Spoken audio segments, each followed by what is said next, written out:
Tonight, we're going to confront the most disorienting question in all of science. Where did everything come from? Not just the stars, not just the galaxies, not just the 100 billion trillion suns scattered across the observable universe.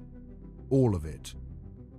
Space itself, time itself, the laws of physics that govern every interaction in every corner of existence. The fact that anything exists at all instead of nothing. Most people assume this is a philosophical question with no scientific answer. But here's what changes everything. Science has something profound to say about it. And the answer is stranger, more layered, and more extraordinary than anything you are probably expecting. By the end of tonight, you're going to understand how the universe could emerge from nothing, why nothing turns out to be one of the most complicated concepts in all of physics, and why the real mystery isn't that something exists, but that the rules allowing it to exist were apparently already there. Before we begin, if you enjoy these topics as much as we do, make sure to like the video or subscribe. It's a simple action, but it helps this channel reach more curious minds like yours. Now, let's begin. Start with this. Right now, you exist. You're somewhere, breathing, thinking, reading. The atoms in your body are real. The planet beneath you is real. The sun pulling on you from about 150 million kilometers away is real. And every single one of those atoms, that planet, that sun, traces its origin back to a single moment, roughly 13.8 billion years ago.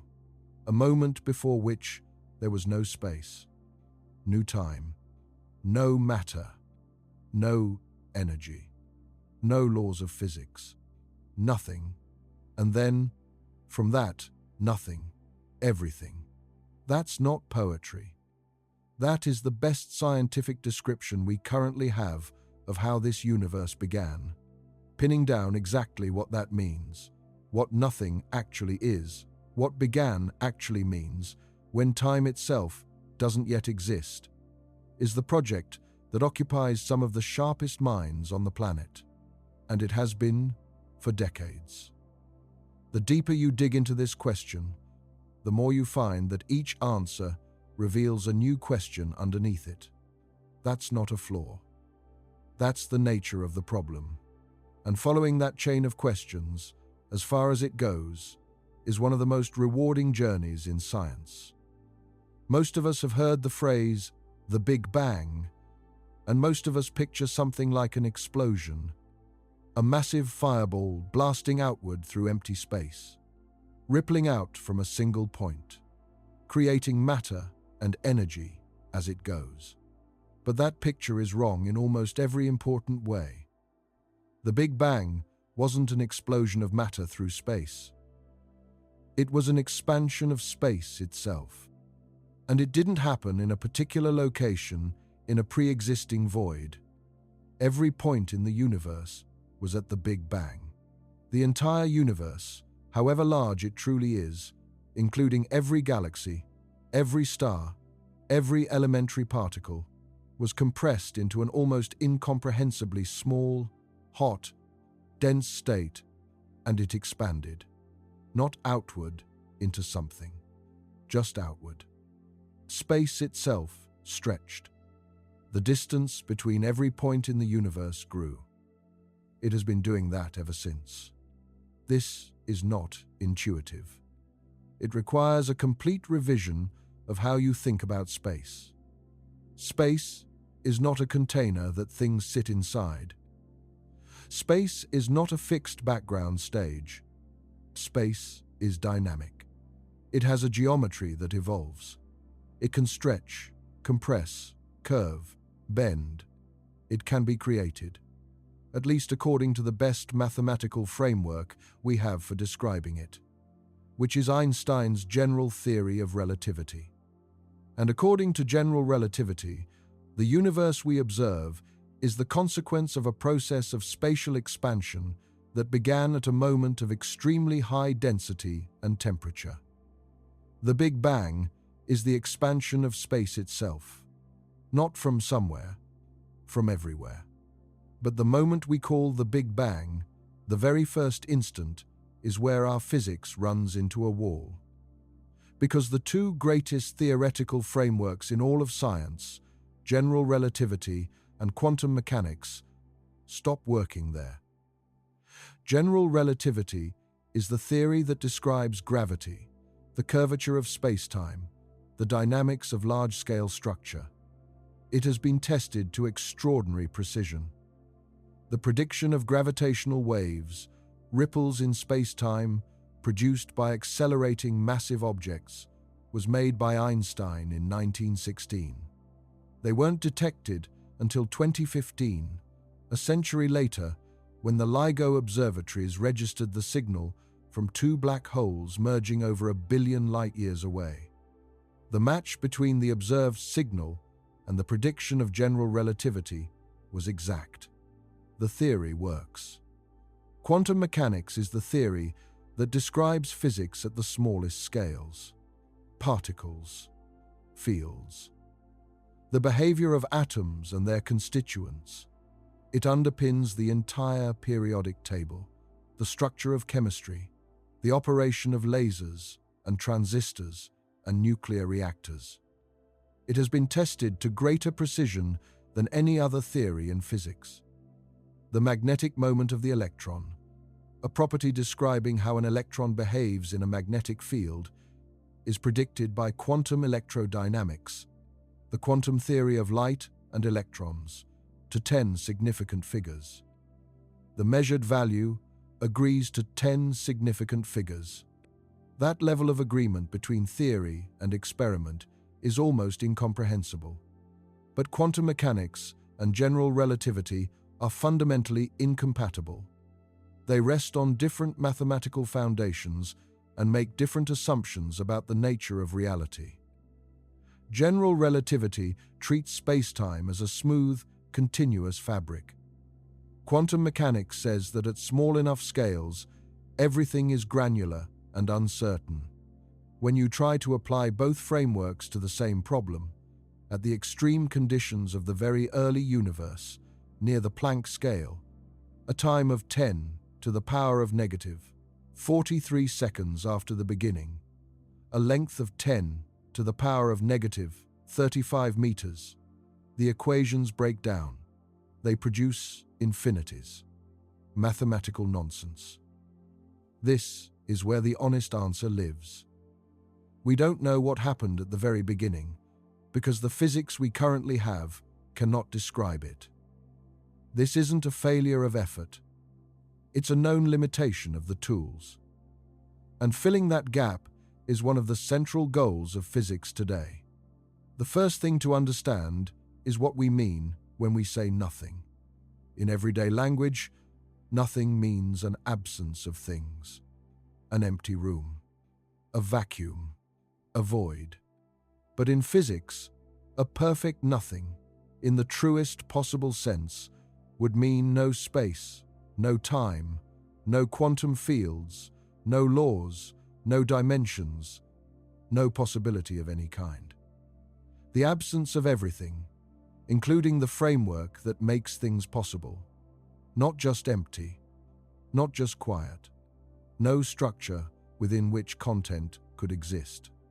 No geometry, no rules.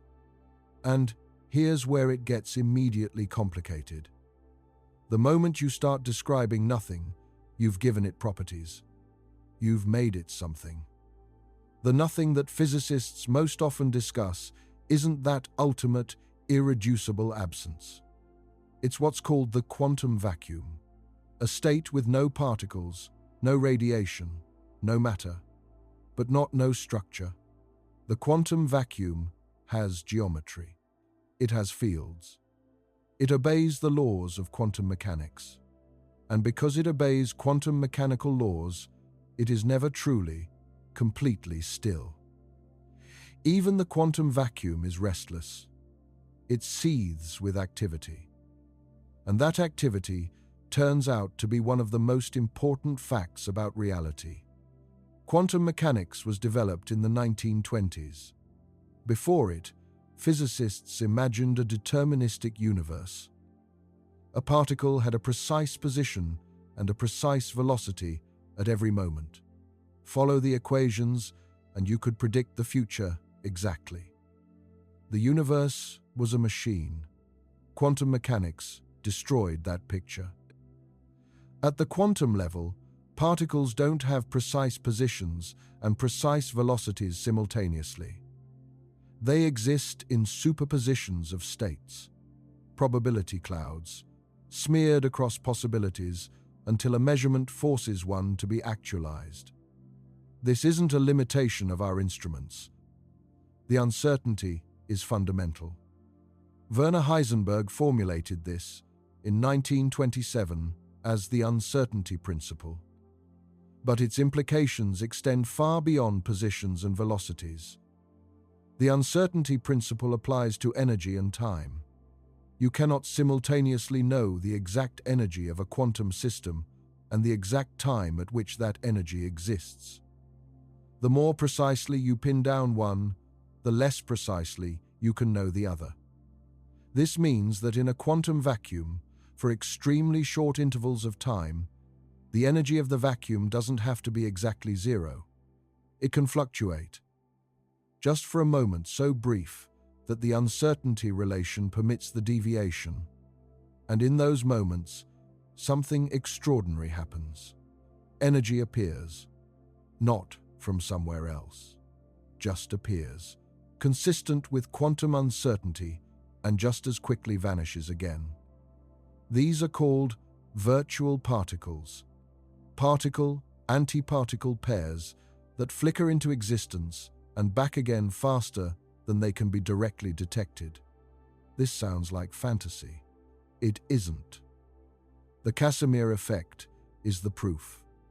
In 1948, Hendrik Casimir, a Dutch physicist working at the Philips Research Laboratory, predicted a measurable force arising purely from the quantum vacuum. Place two uncharged metal plates extremely close together in a vacuum. No charged particles between them. No matter of any kind. No deliberately introduced fields. Classical physics says nothing should happen. There is nothing between the plates. No force should exist. But quantum mechanics says the vacuum seethes with fluctuations everywhere. Virtual particle-antiparticle pairs constantly popping in and out of existence. Outside the plates, all wavelengths of these fluctuations are possible. Inside the gap between the plates, only certain wavelengths fit. The gap excludes the longer wavelengths that don't fit. Fewer fluctuation modes exist between the plates than outside. The pressure from vacuum fluctuations outside is therefore slightly higher. The plates are pushed together, not by anything you put there, not by any charged particle or deliberate field, by nothing, by the quantum vacuum itself. This force has been measured, repeatedly, by multiple experimental groups. It scales with the inverse fourth power of the plate separation, exactly as Casimir's equations predict. The Casimir effect is real. It is measured. It confirms that the quantum vacuum seethes with energy, and it tells us something fundamental about nothing. Nothing, at the quantum level, is not empty. It fluctuates. It is alive with transient energy, with virtual possibilities constantly flicking in and out of existence. This is the quantum vacuum, the most minimal state of being, the closest thing physics has to nothing, and it is not nothing. Understanding the quantum vacuum matters because it sits at the center of our best ideas about how the universe began. But before we get there, we need to address a problem. Because the standard Big Bang model, as successful as it is, doesn't explain its own initial conditions. It tells you what happened after the beginning. It doesn't explain why the beginning looked the way it did. In the late 1970s, this gap was becoming impossible to ignore. Three specific problems stood out. Three things about the observable universe that the standard Big Bang model couldn't explain. The first was the horizon problem. The cosmic microwave background radiation, the oldest light we can detect, is almost perfectly uniform in temperature across the entire sky. 2.7 Kelvin in every direction, with variations of only about 1 part in 100,000. This uniformity is deeply puzzling, because in the standard Big Bang model, opposite sides of the observable universe have never been in causal contact. They have been expanding apart since the very beginning. Light from one region has never had time to reach the other. They've never been able to exchange energy or information. They should have no reason to be at the same temperature. And yet, they are, to within tiny fractions of a percent. The second problem was the flatness problem. The geometry of the universe, whether it curves positively like a sphere, negatively like a saddle, or is flat like an infinite plane, is determined by the ratio of its actual density to a specific critical density. If the density exactly equals the critical density, the geometry is flat.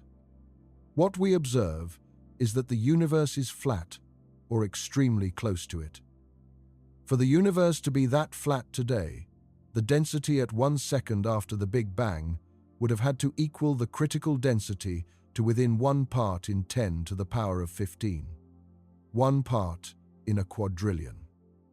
The standard Big Bang model requires this as an initial condition without explaining it. The third problem was magnetic monopoles. Grand unified theories, which attempt to unify the strong, weak, and electromagnetic forces, predict that the early universe should have produced enormous numbers of particles called magnetic monopoles. These are hypothetical particles with a single magnetic pole, either north or south, but not both. Every ordinary magnet has 2 poles. A magnetic monopole would be the fundamental magnetic charge. Theory says they should exist in abundance. We've never found one. Not one. Despite decades of searching, all 3 problems pointed in the same direction. The initial state of the universe was extraordinarily specific, more specific than any natural random starting point should be. Something must have set it up. Something must have happened before or during the very early universe to produce those conditions. In 1980, Alan Guth, a physicist working at the Stanford Linear Accelerator Center, found the answer. He called it cosmic inflation. What Guth proposed was that in the first tiny fraction of a second after the Big Bang, the universe underwent a phase of exponential expansion. Not just fast expansion, exponential expansion, doubling in size repeatedly, in less time than any human concept of briefly captures. In a period perhaps 10 to the power of negative 32 seconds in duration, the universe expanded by a factor of at least 10 to the power of 26, possibly far more. Everything that would eventually become the observable universe was stretched from a region smaller than a single proton to something at least the size of a marble, almost instantaneously. And then inflation ended. The energy driving this expansion converted into matter and radiation. The universe filled with the searingly hot plasma we recognize as the start of the standard Big Bang model. Inflation solved the horizon problem, because before inflation, the entire region that would become the observable universe was compact enough for causal contact. All of it could communicate. All of it could reach thermal equilibrium. Then, inflation blew it to cosmic scale in an instant. Regions that were once connected are now on opposite sides of the observable universe. They're uniform because they were once one connected region. Inflation solved the flatness problem because any curvature is flattened by extreme expansion. The same way blowing up a balloon makes its surface appear flat from close up. Any initial curvature of the universe, stretched by a factor of 10 to the power of 26, becomes invisibly small. Inflation solved the monopole problem because any monopoles produced before or during inflation are diluted to an undetectable density by the expansion. One monopole per volume so large no telescope will ever build could hope to find it. Guth's proposal transformed cosmology, but it raised an equally deep question.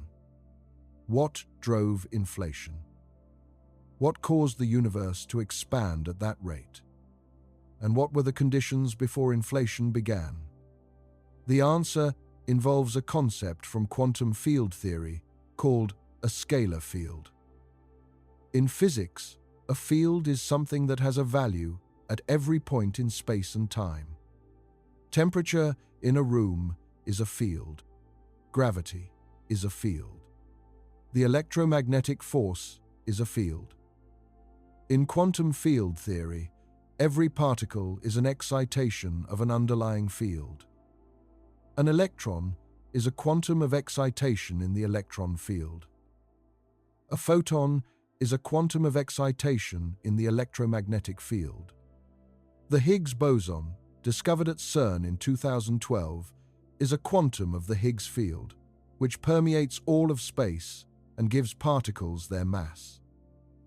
A scalar field is the simplest kind. One number at each point in space. No direction. No spin.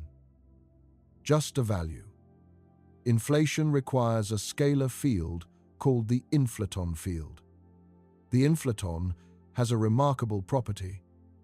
When its value is high and changing slowly, it generates a repulsive form of gravity. Not the attractive gravity that holds planets in orbit and pulls you toward the ground. A gravity that pushes space apart. This is permitted by Einstein's general relativity. The equations allow certain configurations of energy and pressure that produce repulsive rather than attractive gravity on large scales. The inflaton field, slowly rolling from a high-energy state toward a lower one, is exactly this kind of configuration. You can think of it like a ball sitting on a nearly flat plateau. The ball barely rolls. While it barely rolls, the repulsive energy it carries drives exponential expansion. The universe inflates. When the ball finally reaches the edge of the plateau and rolls down a steep slope, inflation ends. The energy of the field converts into heat. The universe fills with the plasma of the early Big Bang. This is called reheating. This picture is elegant and well motivated. But it has a problem. What put the inflaton field on the plateau in the first place? What were the initial conditions? This question leads directly to the deepest territory in all of cosmology. In 1982, Alexander Vilenkin at Tufts University published a paper that proposed something startling. The universe tunneled into existence from literally nothing. Not from a prior quantum state. Not from a pre-existing space with fields and geometry. From nothing. No space. No time. No laws. And then, via a quantum process analogous to tunneling, a tiny closed universe spontaneously appeared. Quantum tunneling is real. It is not exotic speculation. It happens constantly in the physical world. Radioactive decay is driven by it.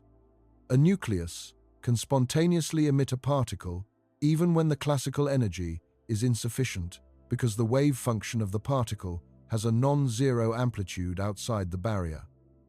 The operation of tunnel diodes in electronics depends on it. Nuclear fusion in the core of the Sun depends on it.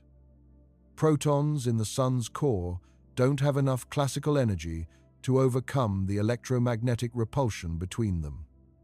They tunnel through the barrier. Without quantum tunneling, the Sun would not burn. The stars would be dark. The universe would be cold. Vilenkin's proposal extended this logic to the universe itself. From a state of absolute nothingness, quantum mechanics assigns a non-zero probability to the spontaneous appearance of a closed universe.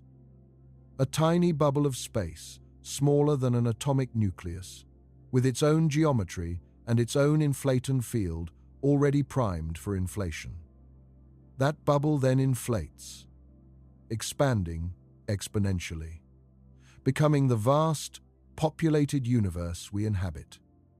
The universe didn't emerge from something. It emerged from the quantum probability of existence itself. This is breathtaking in its implications. But it is immediately controversial. Quantum mechanics, as currently formulated, requires a pre-existing space-time framework. It requires a background within which probabilities can be defined. Asking for the probability of a universe emerging from nothing requires applying quantum mechanics to a state that has no framework, no background, no time within which the transition can be defined. Vilenkin acknowledged this difficulty and proposed that the probability formalism can be defined as a limiting process, approaching nothingness from a sequence of ever simpler quantum states. Whether this mathematical maneuver is fully justified remains debated. But the idea is serious. It is mathematically grounded. And it is not alone. In 1983, Stephen Hawking and James Hartle published one of the most discussed papers in the history of cosmology. It was called the no-boundary proposal. The problem that motivated it was the initial singularity. When you run general relativity backward in time, tracing the expansion of the universe toward its origin, the equations lead to a point of infinite density, a singularity, a boundary of space-time, a place where the laws of physics break down completely. In the 1960s, Hawking and Roger Penrose had proven that singularities were not mathematical artifacts. They were real features of the theory. Any realistic cosmology based on general relativity must have a singularity at the beginning. This is a theorem, not a conjecture. A singularity is a boundary of space-time, an edge of reality. And edges are uncomfortable for physicists. An edge implies that something is on the other side, or at least that the question of what's on the other side becomes unavoidable. Hawking and Hartle's solution was radical. They proposed that the problem was with the concept of time at the very beginning. In ordinary mathematics, time flows along the real number line. Hawking and Hartle proposed that near the Big Bang, time was imaginary in the mathematical sense, not fictional, not made up, imaginary in the precise sense used in complex number theory. Imaginary numbers involve the square root of -1. They are used throughout physics and engineering. They appear in quantum mechanics, in the equations of wave propagation, in electrical engineering. They are mathematically real, even if the name is confusing. In imaginary time, the distinction between time and space dissolves. Time becomes a dimension indistinguishable from the spatial dimensions. and in a geometry where all four dimensions are space-like. There is no preferred starting point, no boundary, no edge. In imaginary time, asking what happened before the Big Bang is like asking what is south of the South Pole. Not that something exists there that we can't reach. Not that there's a barrier. The question simply doesn't refer to anything meaningful. There is no south of the South Pole. Directions have limits. There is no before the Big Bang. Time, as a directed dimension, didn't exist before the universe. The geometry of the universe, in imaginary time, is like the surface of a sphere, finite in extent, unbounded, no edge, no singular point, no moment requiring a prior cause. The universe is complete, self-contained, without boundary. This is the no-boundary proposal. The universe doesn't need a cause because it doesn't have a boundary in time at which a cause could act. It simply is. The laws of physics applied to this geometry determine the entire subsequent evolution, without anything left over that requires external explanation. Let's trace the story from the earliest moments we can describe with the physics we have. After inflation ended, in the event physicists call reheating, the universe was filled with a plasma so hot that the particles we recognize from everyday physics didn't yet exist in stable form. Protons and neutrons and electrons hadn't yet formed. What existed was their constituents, loose in an extraordinarily hot and dense sea. Quarks and gluons, the elementary particles from which protons and neutrons are made, moved freely in what is called the quark-gluon plasma. The temperature was incomprehensible, perhaps 10 to the power of 27 degrees, a number so far outside everyday experience that it means nothing without context. The entire observable universe was compressed into a region tinier than any structure we can directly observe. Everything in equilibrium. Every particle interacting with every other particle on timescales faster than any clock we could build would tick. This state of matter, the quark-gluon plasma, has been recreated in laboratories. At CERN's Large Hadron Collider in Switzerland and at Brookhaven's Relativistic Heavy Ion Collider in New York, physicists smash heavy nuclei together at near light speed. For an instant, the collision creates conditions like those of the first microsecond. What they find is surprising. The quark-gluon plasma doesn't behave like a gas of loosely interacting particles. It behaves almost like a perfect fluid. Nearly no viscosity. No resistance to flow. It is the most frictionless substance ever measured. The early universe, in its first microsecond, flowed like a liquid, almost frictionlessly. This finding emerged from RHIC experiments in the early 2000s and was a genuine surprise to theorists. It reshaped understanding of the strong nuclear force at high temperatures. As the universe expanded, the temperature dropped. At about 1/1,000,000th of a second after reheating, the temperature fell below a threshold called the QCD confinement transition. At that temperature, roughly a few trillion degrees, quarks could no longer exist freely. The strong nuclear force carried by gluons became overwhelmingly dominant. Quarks combined in triplets. Protons formed. Neutrons formed. The universe transitioned from a quark-gluon plasma to a hadron gas. Still impossibly hot. Still opaque. Still expanding rapidly. But a step down the ladder of complexity. a step toward the stable particles that would eventually make atoms, and then chemistry, and then you.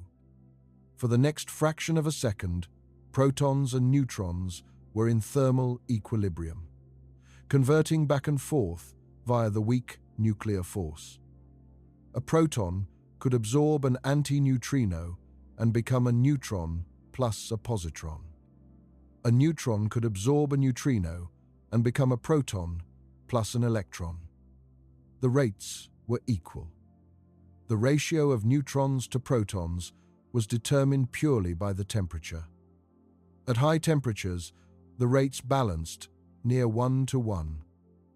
As the universe cooled and expanded, the reaction rate fell. At about 1 second after the Big Bang, when the temperature had dropped to roughly 10 billion degrees, the weak interactions slowed below the expansion rate. The conversion of protons and neutrons into each other effectively stopped. The ratio froze. 1 neutron for every 7 protons. This ratio, locked in at 1 second of age, determined the chemical composition of the universe for all time. Because the next phase of cosmic history was about to process those protons and neutrons into the first atomic nuclei. And whatever the ratio was when it froze, that's what nucleosynthesis had to work with. Big Bang nucleosynthesis began at roughly 1 second and lasted until about 3 minutes. This is called the first 3 minutes of the universe, after the book of the same name by the physicist Steven Weinberg, who described this period with remarkable clarity in 1977. At temperatures of around 1 billion degrees, nuclear reactions can proceed. Protons and neutrons collide and stick. Deuterium forms. A nucleus of 1 proton and 1 neutron. Deuterium is fragile at high temperatures and initially breaks apart as fast as it forms. But as the temperature drops, deuterium can survive. Once deuterium is stable, the reactions cascade. Deuterium plus a proton makes helium-3. Deuterium plus a neutron makes tritium, which quickly decays to helium-3. Helium-3 plus a neutron makes helium-4. Helium-4 is extraordinarily stable. It is the most tightly bound of all the light nuclei. Once it forms, it doesn't easily break. Almost all the neutrons end up locked inside helium-4. After about 3 minutes, the universe has cooled too much for nuclear reactions to proceed. The synthesis stops. The composition is fixed. About 75% hydrogen by mass. About 25% helium-4. Trace amounts of deuterium, helium-3, and lithium-7. These predictions are derived entirely from nuclear physics equations and the expansion rate of the early universe. No free parameters. No tuning. When astronomers measure the primordial abundances, in the oldest, least chemically processed gas clouds observable, they find these ratios. The agreement is one of the most powerful confirmations of the Big Bang model. The universe's first chemistry matches what the equations predict. But something is missing from this picture. Something essential. Something without which there would be no chemistry, no galaxies, no planets, no you. A serious problem buried at the heart of particle physics. When matter is created in particle accelerators, it always comes with antimatter. An electron always arrives with a positron. A proton always arrives with an antiproton. This is one of the most firmly established rules in physics. Matter and antimatter are created symmetrically. When they meet, they annihilate. They convert back into pure energy, radiation. If the early universe created matter and antimatter in equal amounts, as the symmetry of the laws predicts, they would have annihilated each other completely. The universe would be filled with radiation. Nothing else. No atoms. No stars. No planets. No galaxies. Just photons. An empty, structureless, dark cosmos. Forever. And yet, here you are, made of matter, looking out at a universe made of matter, stars made of matter, planets made of matter, with no sign anywhere of antimatter galaxies or antimatter stars. The universe has more matter than antimatter, only slightly more. For every billion antimatter particles in the early universe, there were 1,000,000,001 matter particles. One extra in a billion. But that one extra in a billion, that tiny residue after annihilation, is everything. Every star, every galaxy, every atom in your body, every thought you've ever had. The residual remainder after the annihilation of almost everything. This asymmetry is called baryogenesis. The creation of a surplus of baryons, the category of particles that includes protons and neutrons. And it is one of the deepest unsolved problems in physics. In 1967, the Soviet physicist Andrei Sakharov identified 3 conditions any theory of baryogenesis must satisfy. Baryon number violation. There must be processes that can produce more matter than antimatter. Charge parity violation. The laws of physics must treat matter and antimatter differently in some interactions. Departure from thermal equilibrium. The universe must not be in perfect equilibrium when the asymmetry forms or forward and reverse processes cancel. These are the Sakharov conditions. The standard model satisfies all 3, in principle. Charge parity violation has been measured. It exists in the decays of particles called B mesons and kaons. But the standard model's charge parity violation is far too small to explain the observed asymmetry. By many orders of magnitude, there must be new physics. Physics we haven't found yet. Physics operating at energy scales beyond what current accelerators can reach. The existence of matter, of anything at all, is evidence that the standard model is fundamentally incomplete. The universe is telling us this. Loudly, clearly. We're just not sure yet what it's telling us to replace the standard model with. Around 380,000 years after the Big Bang, the universe crossed another threshold. The temperature dropped to about 3,000 degrees. Hot by everyday standards, but cool enough for electrons and protons to combine stably into hydrogen atoms. Before this moment, the universe was a plasma. Electrons and protons moved freely.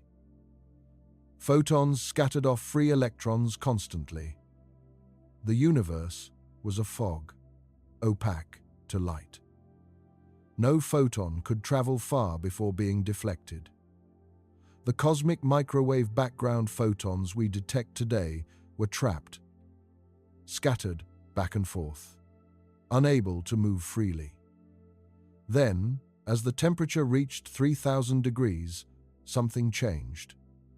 The thermal energy dropped below the binding energy of hydrogen. Electrons fell into orbit around protons. Hydrogen atoms formed, neutral, stable, transparent. Photons no longer had free electrons to scatter off. They streamed freely through the newly transparent universe. The fog cleared. This moment is called recombination. and the photons released at that moment have been traveling ever since, expanding with the universe, cooling as their wavelengths stretched. They are now microwaves with a temperature of 2.7 Kelvin, just above absolute zero. They fill the entire sky uniformly. This is the cosmic microwave background, the oldest light in existence.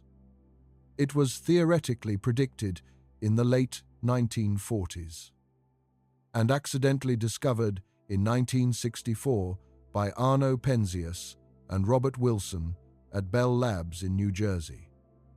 They were using a large radio antenna designed to track communications satellites. They kept detecting a background noise, a persistent hiss coming equally from every direction. They checked their equipment. They found pigeons nesting in the antenna and cleaned the accumulated mess. The hiss remained. It was the oldest light in the universe, stretched over nearly 14 billion years of cosmic expansion, now arriving as microwaves from every corner of the sky. Penzias and Wilson received the Nobel Prize in Physics in 1978 for this discovery. 3 space missions have since mapped the cosmic microwave background in extraordinary detail. COBE, the Cosmic Background Explorer, launched in 1989, confirmed the spectrum matched a perfect blackbody and detected the first tiny temperature fluctuations.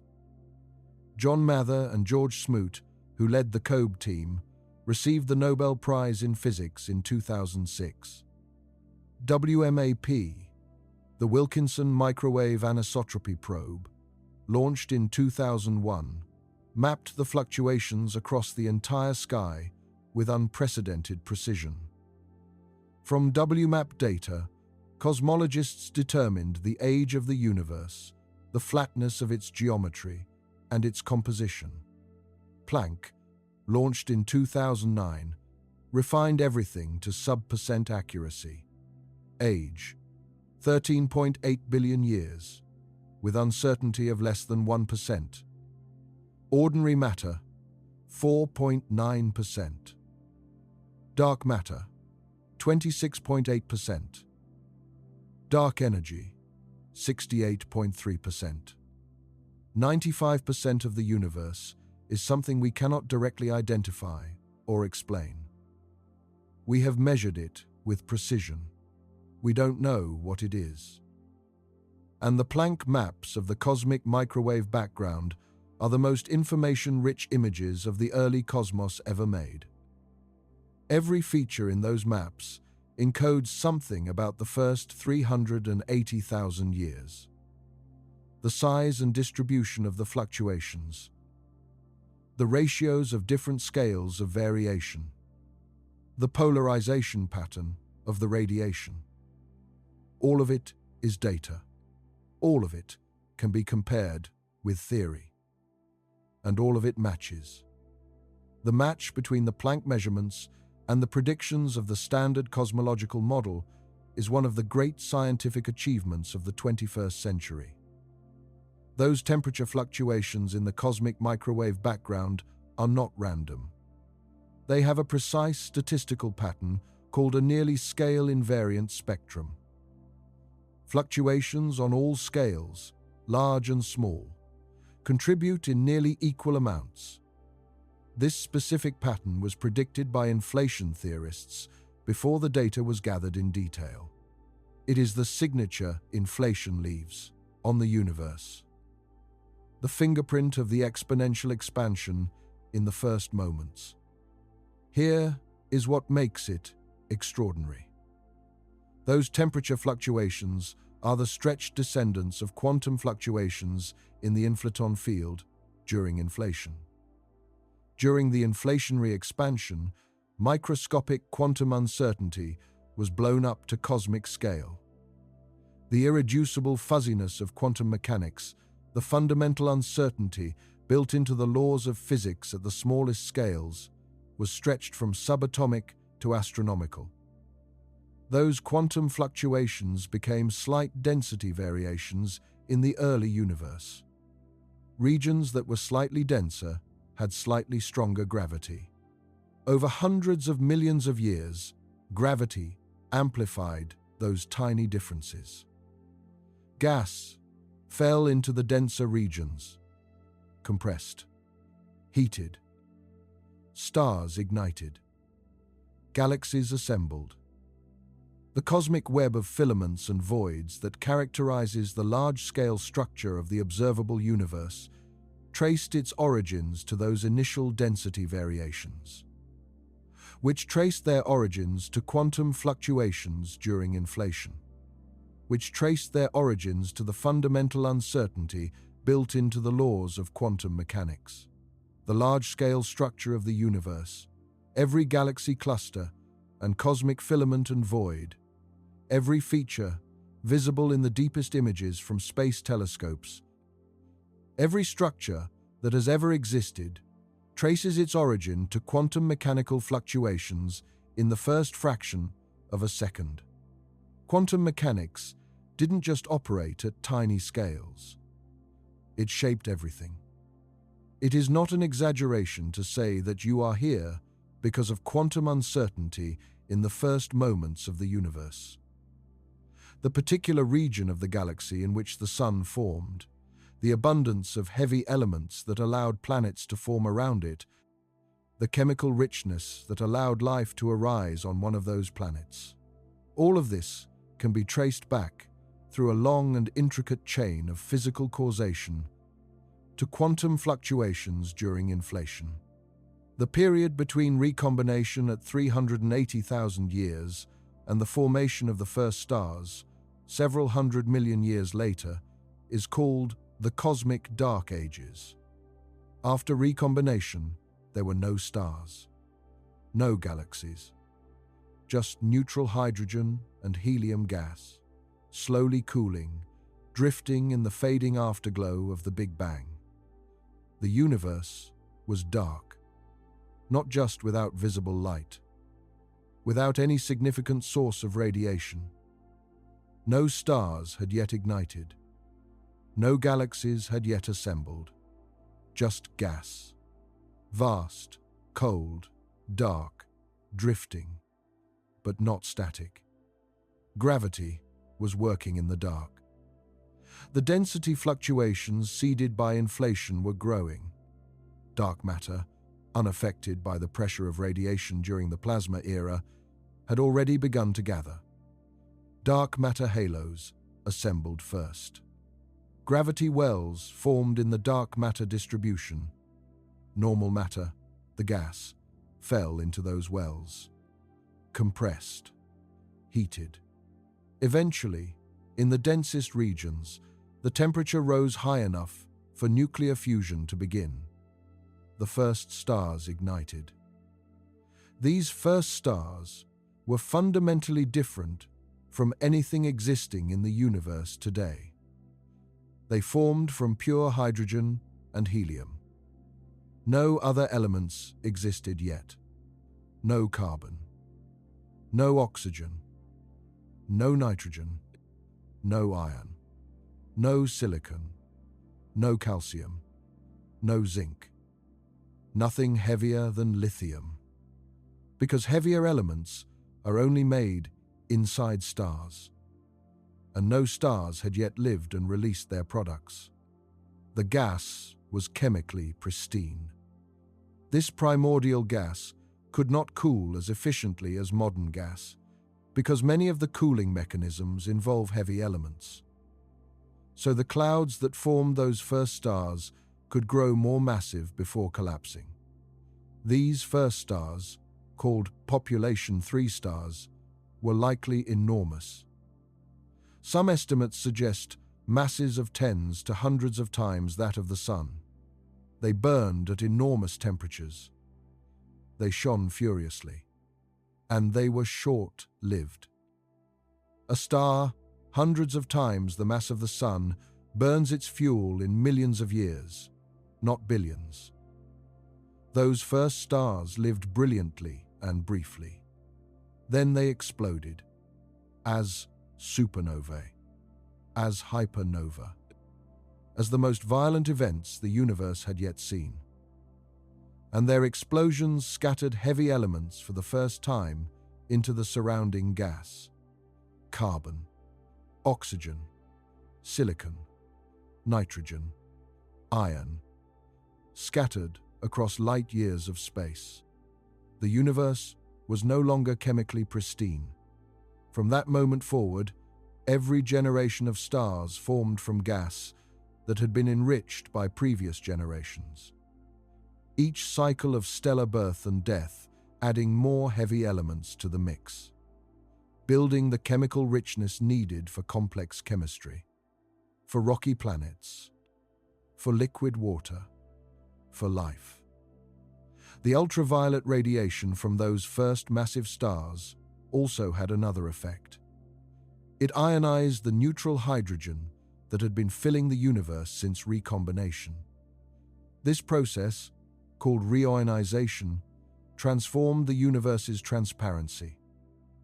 The neutral hydrogen that had been absorbing shorter wavelengths of light was broken apart, ionized. The universe became transparent to a new range of wavelengths. This transition is called the epoch of reionization. It is one of the major transitions in cosmic history, and it is observed. By looking at distant quasars, extraordinarily luminous objects powered by supermassive black holes at the centers of early galaxies, astronomers can see in their spectra where neutral hydrogen absorbed the light. The signature of this absorption, called the Gunn-Peterson trough, shows that reionization was essentially complete by about 1 billion years after the Big Bang. The cosmic dark ages ended. The universe became the luminous, structured place it is today, full of galaxies, full of stars, full of the chemical richness needed for planets and the possibility of life. All of this, the downstream consequence of those quantum fluctuations at the beginning. All of this, the result of the laws of physics operating on the initial conditions inflation produced. Now we reach the territory where the deepest questions live, because behind everything we've described, behind the quantum vacuum and inflation and nucleosynthesis and recombination and the first stars, is a question that none of those things fully answer. What drove inflation in the first place? What were the initial conditions of the inflaton field? And what, if anything, preceded the universe we inhabit? Two proposals dominate this territory, both serious, both mathematically grounded, both extremely difficult to test. The first is Vilenkin's quantum creation from nothing, which we've already discussed. The universe tunneled into existence from a state with no space, no time, no laws. The second is eternal inflation, developed most fully by André Linde, beginning in the early 1980s. Linde's insight followed almost inevitably from the mathematics of inflation. During inflation, quantum fluctuations of the inflaton field cause it to take slightly different values in different regions of space. In some regions, the fluctuations drive the field higher.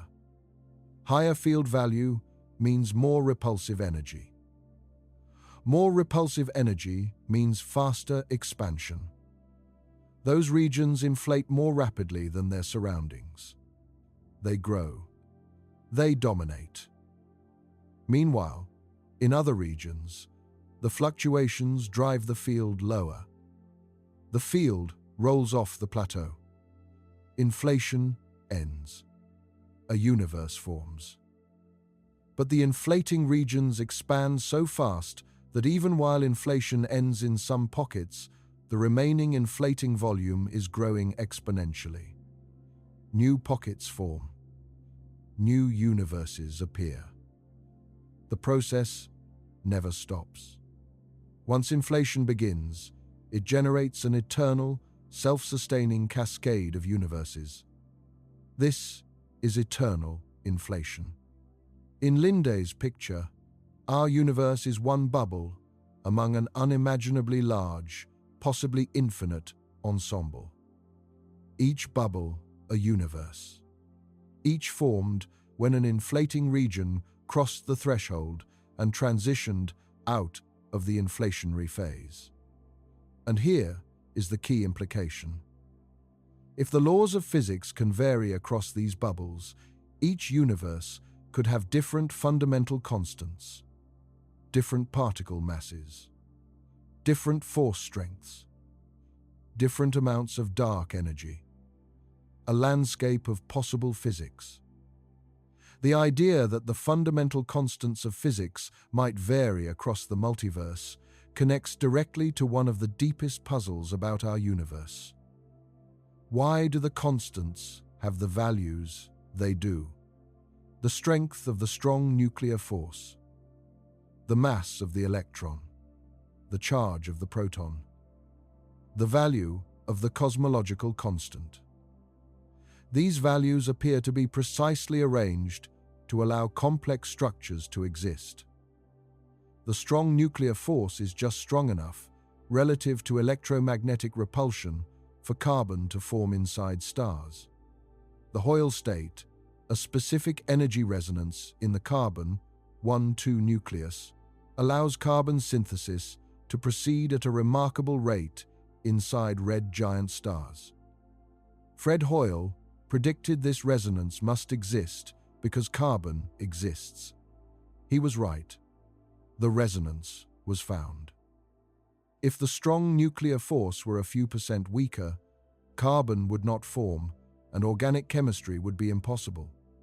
If the cosmological constant, the energy density of dark energy, were many orders of magnitude larger than its observed value, the universe would have expanded so fast after the Big Bang that no gravitational structures could ever have formed. No galaxies, no stars, no planets. If it were negative, the universe would have collapsed long ago. The observed value is extraordinarily small. Smaller than theoretical expectations by about 120 orders of magnitude. Small enough to permit structure formation. Small enough to allow billions of years of stellar evolution. Precisely in the range needed for a complex, structured universe. This is the fine-tuning problem, and it is genuinely puzzling. There are three broad responses. The first is to accept it as a brute fact. The constants are what they are. We observe them. We can measure them.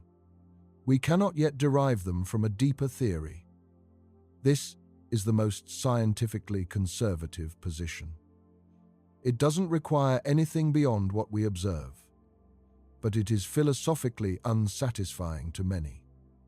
The second is the multiverse. If many universes exist with different constants, we find ourselves in one where the constants permit our existence. Not because the universe is specially designed for us, but because the only universes where observers exist to make observations are the universes where the constants permit observers. This is a selection effect. It is logically valid. It resolves the fine-tuning problem without requiring design or special initial conditions. But it requires accepting that the multiverse is real, which is difficult to test directly. The third response is the most ambitious, that the constants are not actually free parameters, that a complete theory of everything would show they could not have been otherwise, that the laws of physics, fully understood, determine their own constants uniquely, that there is only one logically consistent set of laws that gives rise to a complex universe. This is the dream of a theory of everything. No one has achieved it. But the search drives some of the most ambitious work in theoretical physics. String theory is the most developed candidate for such a theory.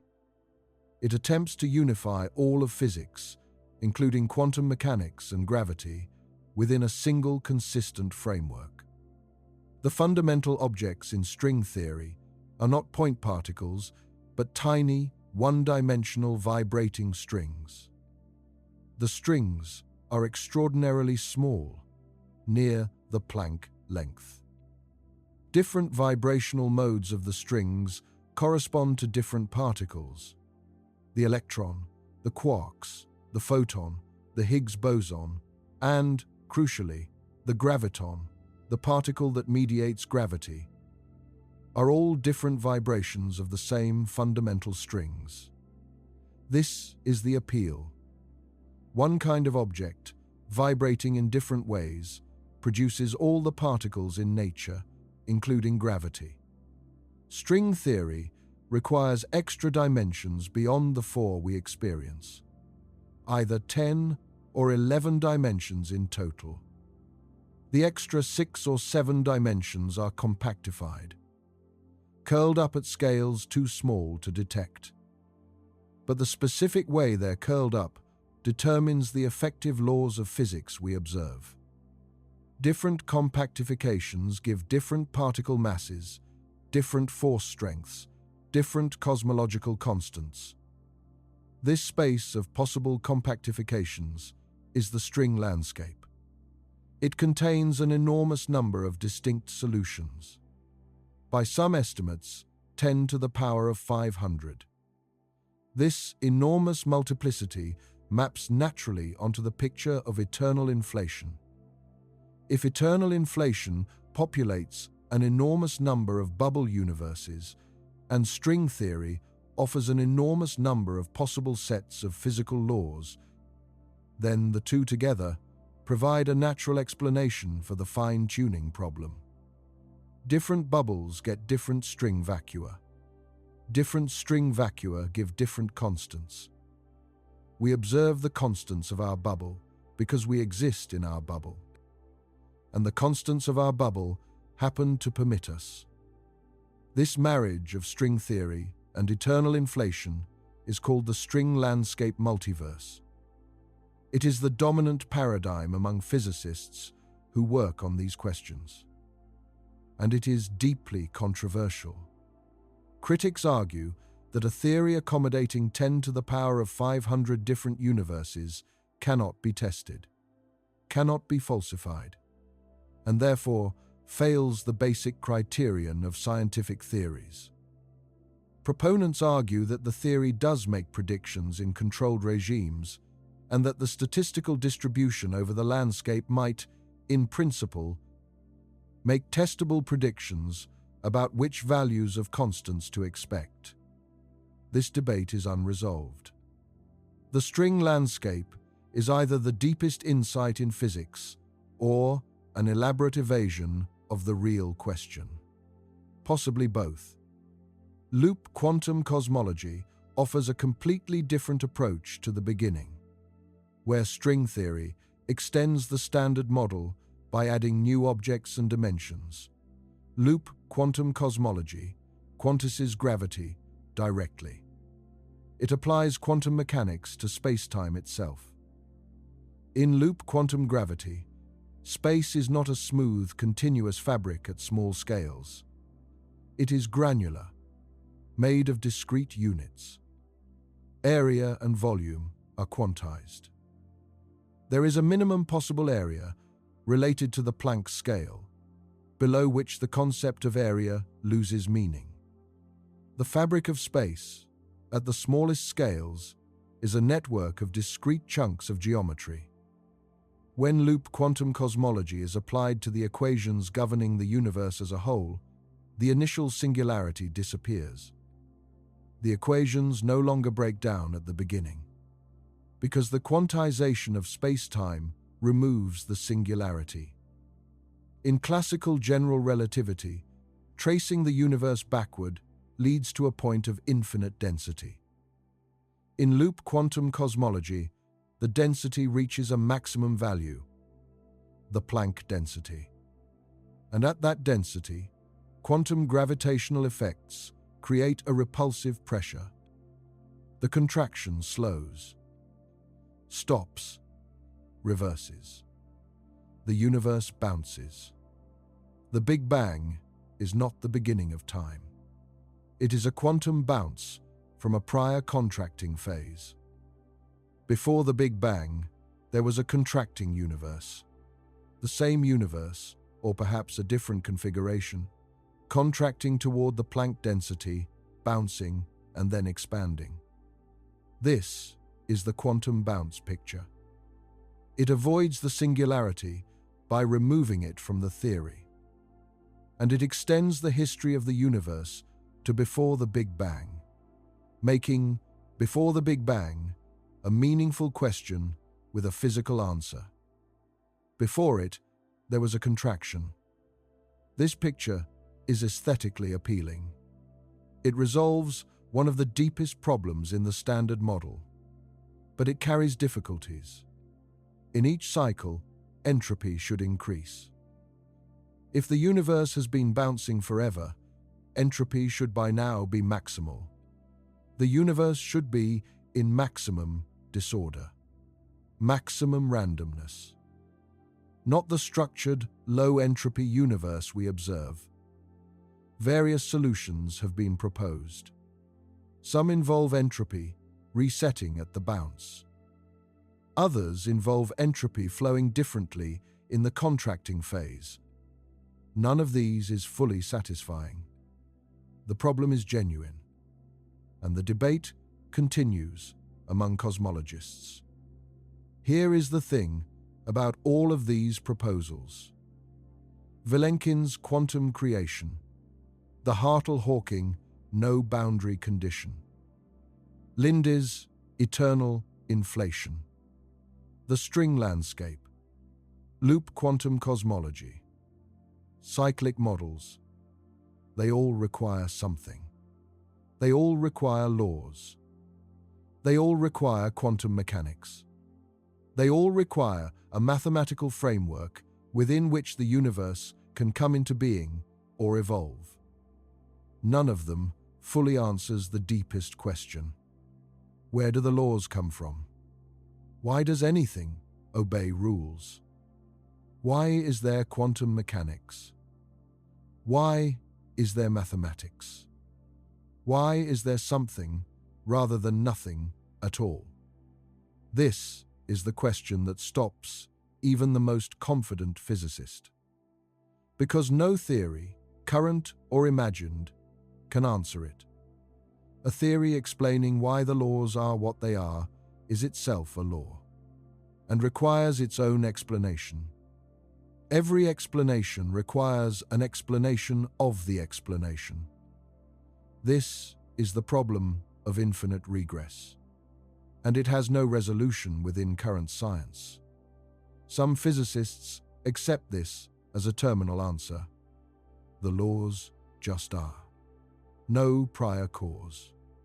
The bedrock. Others propose versions of the mathematical universe hypothesis, most prominently advocated by Max Tegmark at MIT. The idea is that all mathematically consistent structures exist as physical realities. Mathematical existence and physical existence are the same thing. The universe doesn't follow mathematical laws. It is a mathematical structure.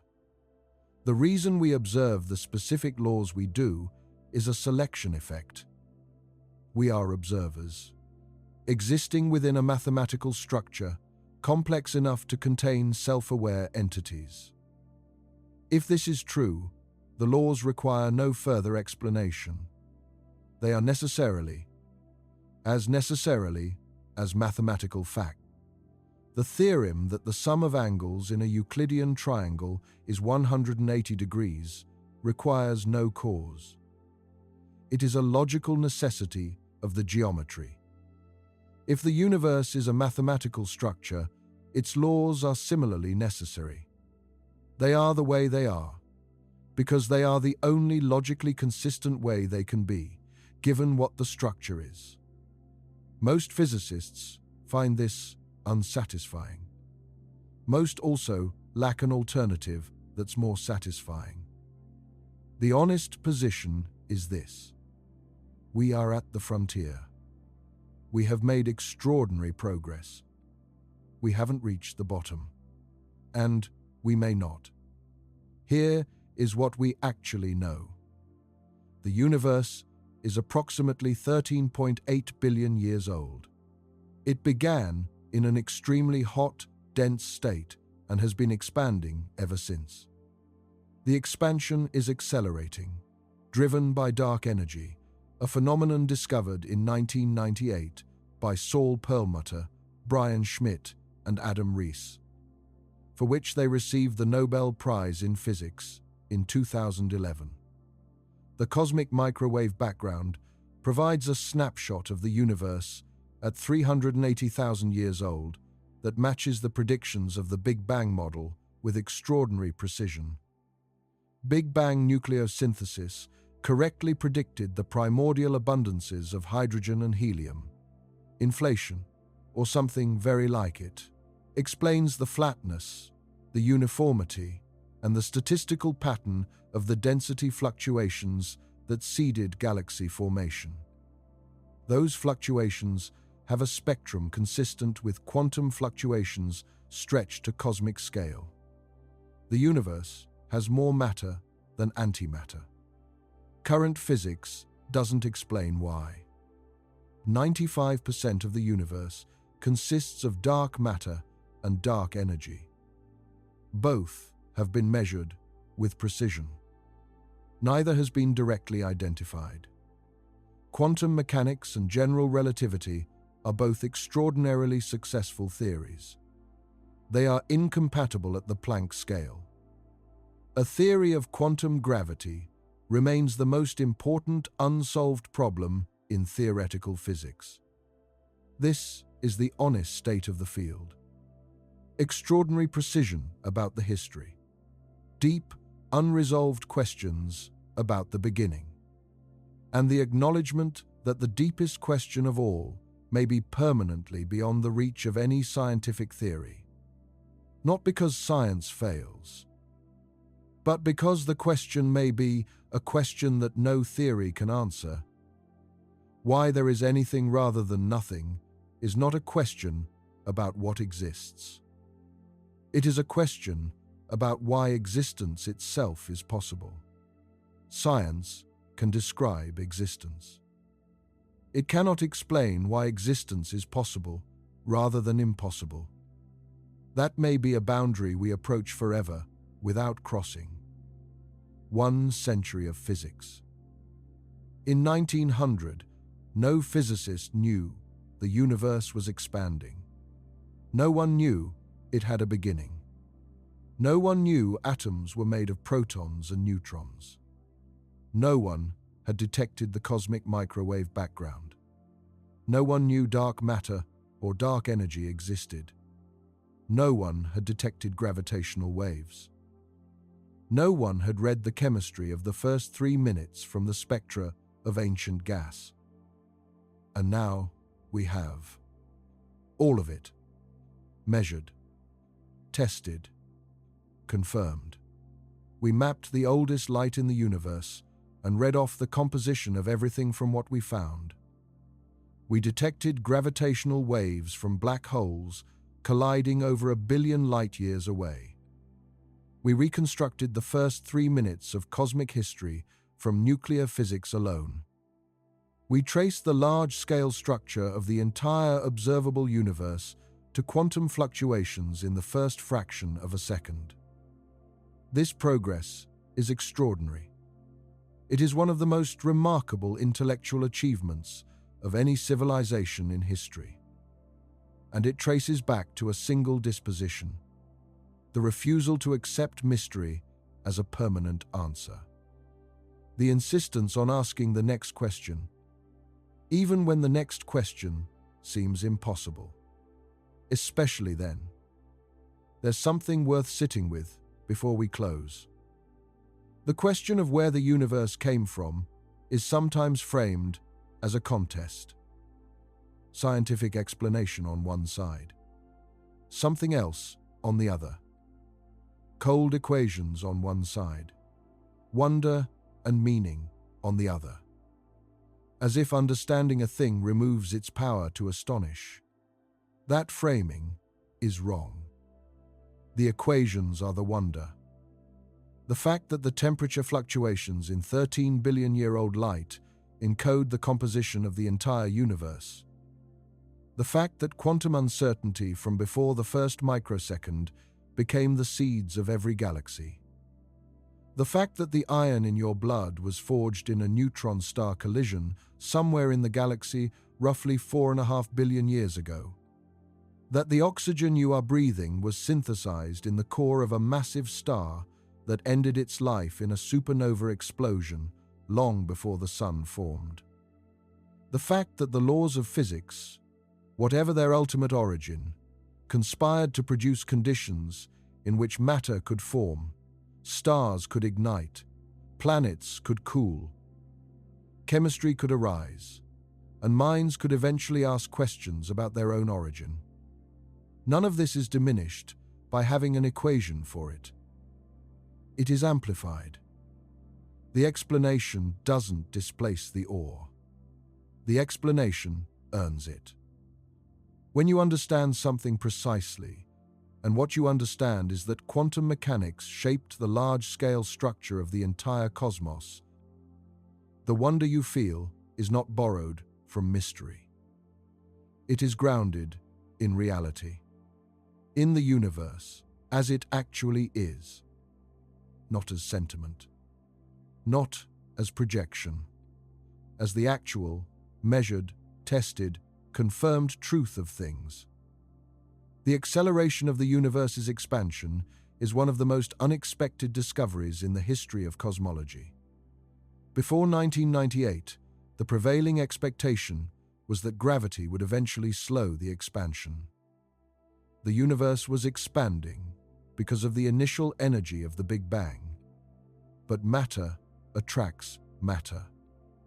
Gravity pulls everything together.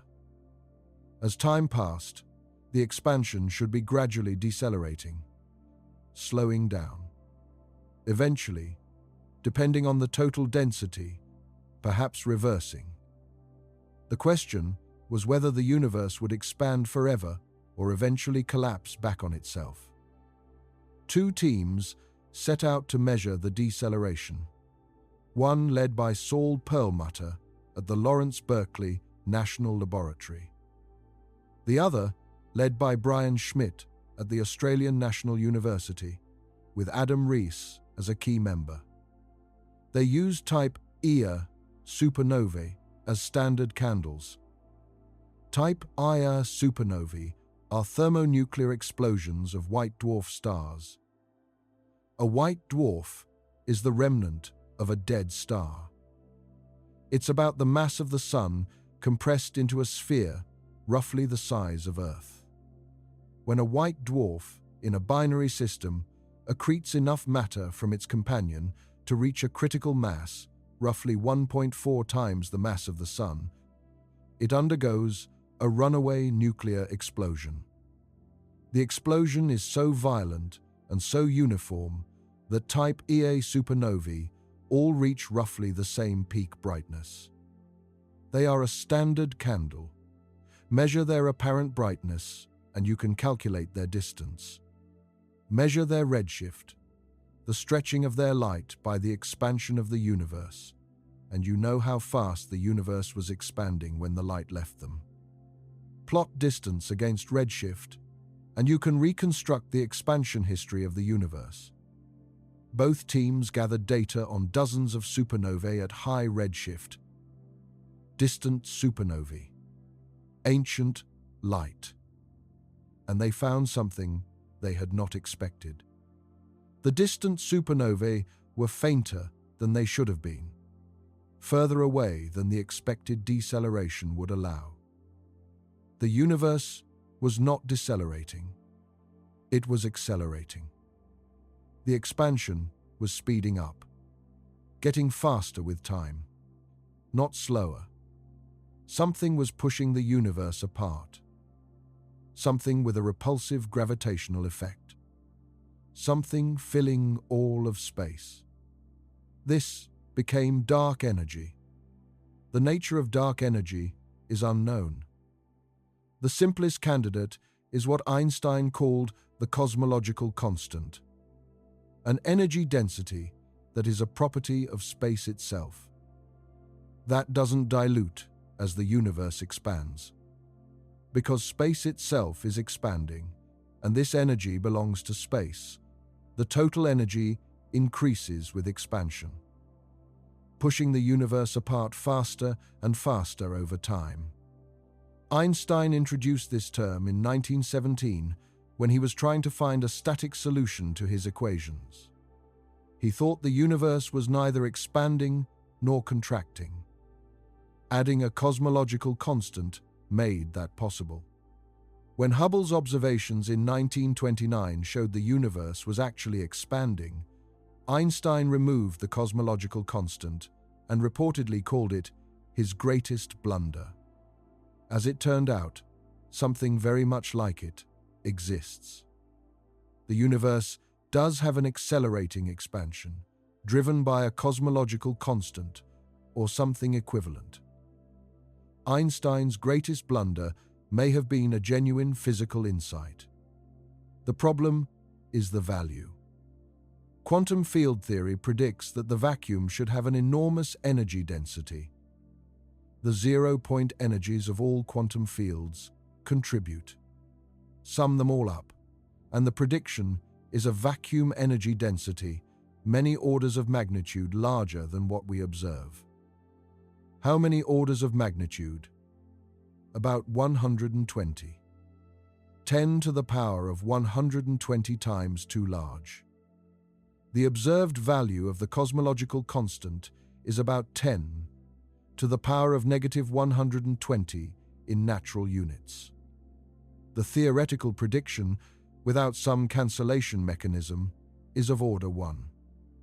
This discrepancy, the cosmological constant problem, is the worst quantitative mismatch between theory and observation in the history of physics. By an enormous margin. Something cancels almost all of the vacuum energy. Almost, but not quite. Leaving a tiny residual that drives the acceleration we observe. What provides this cancellation? Unknown. Supersymmetry, a theoretical framework that pairs each known particle with a heavier partner, would cancel the vacuum energy contributions from bosons against those from fermions. But supersymmetry requires that the partners have the same mass as the originals. They don't. No supersymmetric partners have been found at the masses supersymmetry requires. Either supersymmetry doesn't exist, or the symmetry is broken in a way that complicates the cancellation. The cosmological constant problem remains unsolved. The existence of dark energy is established. Its identity is not. Dark matter presents an equally deep puzzle. We know dark matter exists. We have multiple independent lines of evidence. The first came from observations of galaxy rotation curves in the 1970s. When astronomers measured how fast stars orbit around the centers of spiral galaxies, they expected the rotation speed to drop off with distance. The further a star is from the center of the galaxy, where most of the visible mass is concentrated, the weaker the gravitational pull, and therefore the slower the orbital speed. This is what Kepler's laws predict. Planets further from the Sun orbit more slowly. Mercury moves faster than Saturn. The same should apply to stars in galaxies. But it doesn't. Galaxy rotation curves are flat. Stars at the edges of galaxies orbit just as fast as stars near the center. Sometimes faster. The only way to explain this is if there is far more mass in the galaxy than the visible stars account for. Mass distributed in a large halo, extending well beyond the visible disk. Mass that doesn't emit or absorb light. Dark mass. Dark matter. The second line of evidence comes from gravitational lensing. Light bends around massive objects. This is a prediction of general relativity, confirmed during the solar eclipse of 1919. When light from distant galaxies passes through or near a galaxy cluster, the cluster acts as a gravitational lens. It bends and distorts the images of the background galaxies. By measuring how much lensing occurs, astronomers can calculate the total mass of the cluster. The total mass is far larger than the mass of the visible galaxies, gas, and dust in the cluster. Again, dark matter. The third line of evidence comes from the bullet cluster. The bullet cluster is the result of two galaxy clusters colliding and passing through each other.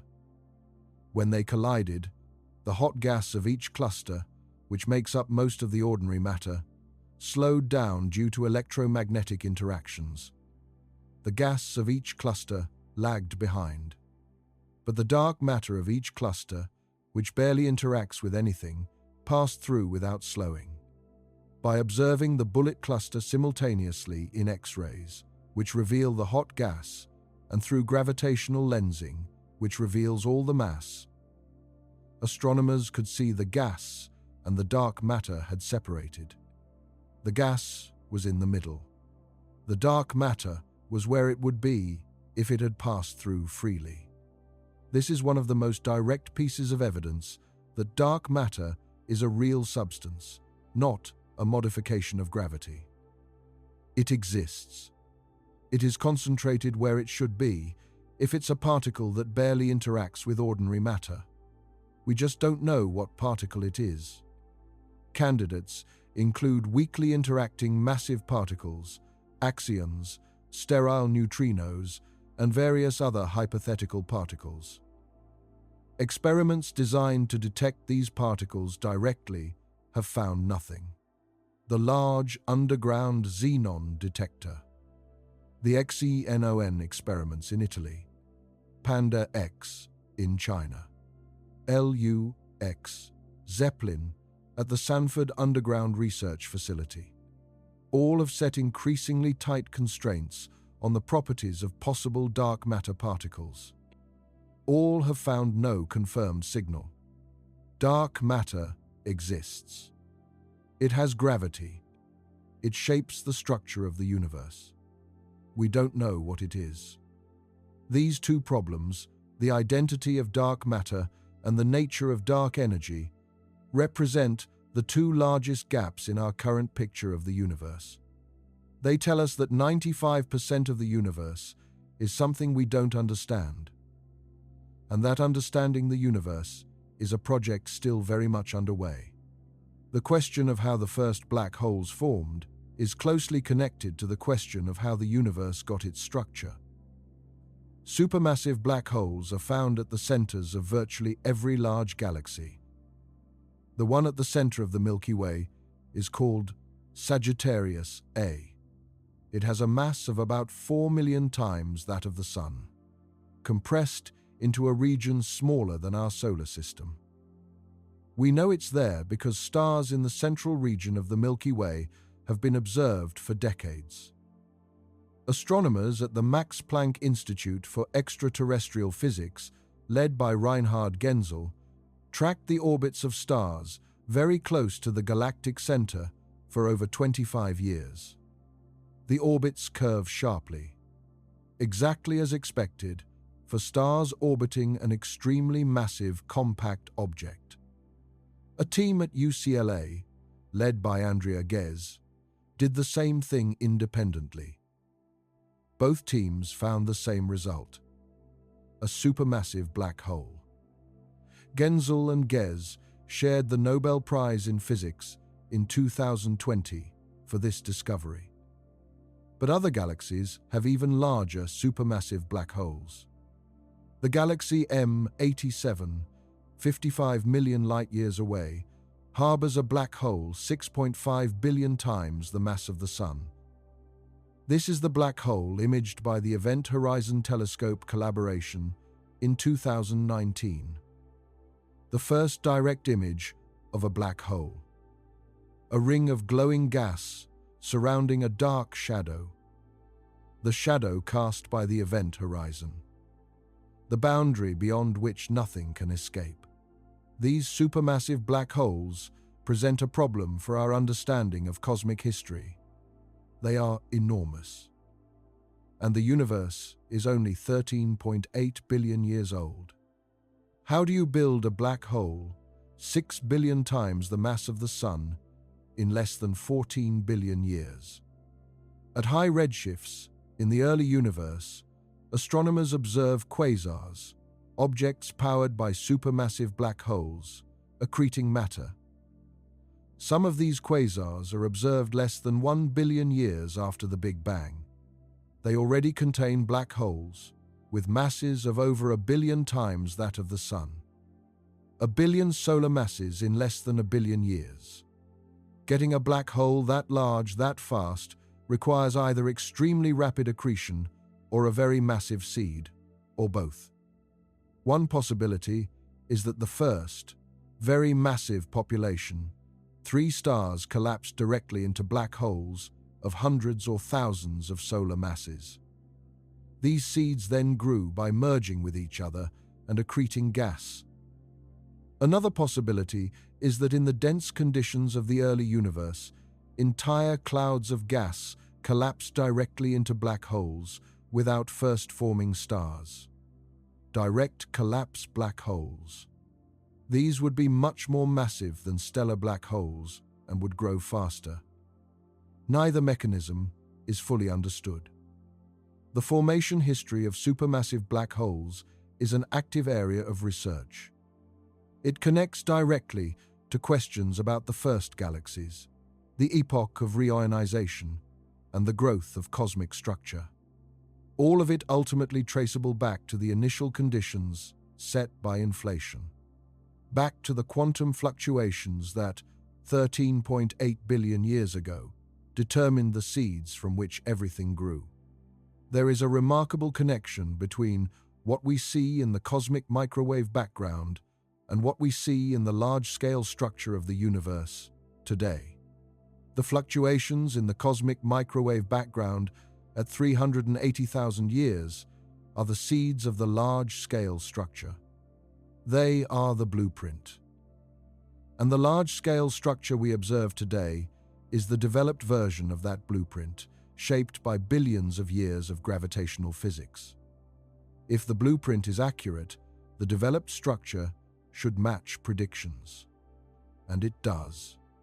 The statistical distribution of galaxies and galaxy clusters across the sky matches what is expected from the cosmic microwave background fluctuations, evolved forward in time under the influence of gravity and the expansion of the universe. This is called the matter-power spectrum. It describes how clustered matter is on different scales. On the largest scales, hundreds of millions of light years, matter is spread nearly uniformly. On smaller scales, it is increasingly clumped into galaxies, galaxy groups, and galaxy clusters.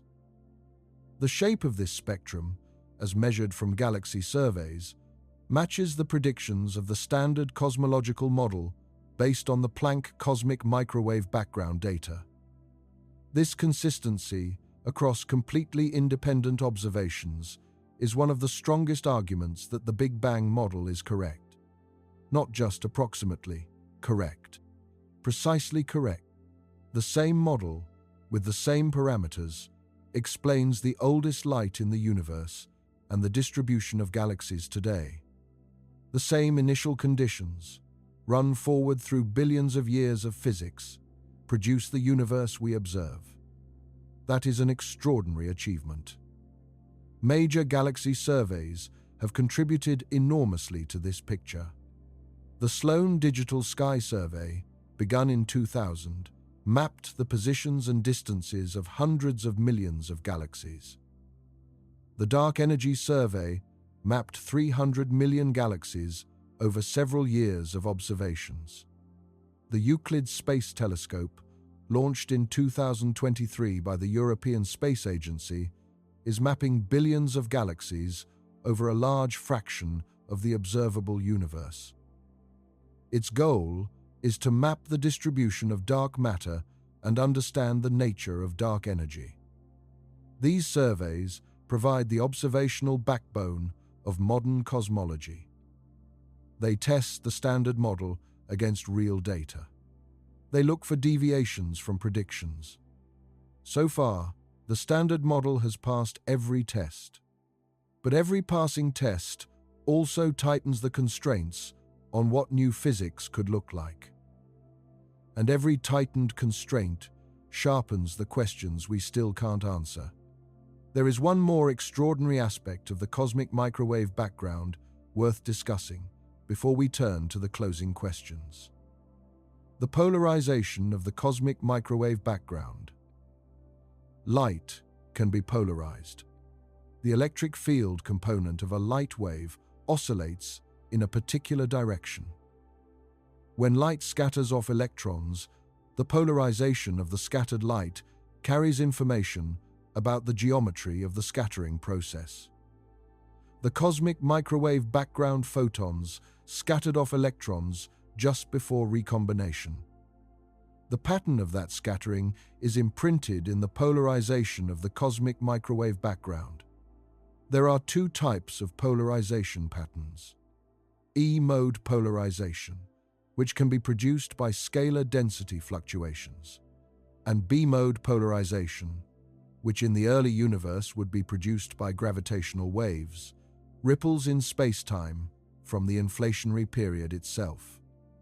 Detecting primordial B-mode polarization in the cosmic microwave background would be direct evidence of gravitational waves from inflation. And gravitational waves from inflation would be direct evidence that quantum gravity is real. That quantum fluctuations in the gravitational field during inflation left a measurable imprint on the universe. This is one of the most important observational goals in cosmology. In 2014, the BICEP-2 experiment at the South Pole announced a detection of primordial B-mode polarization.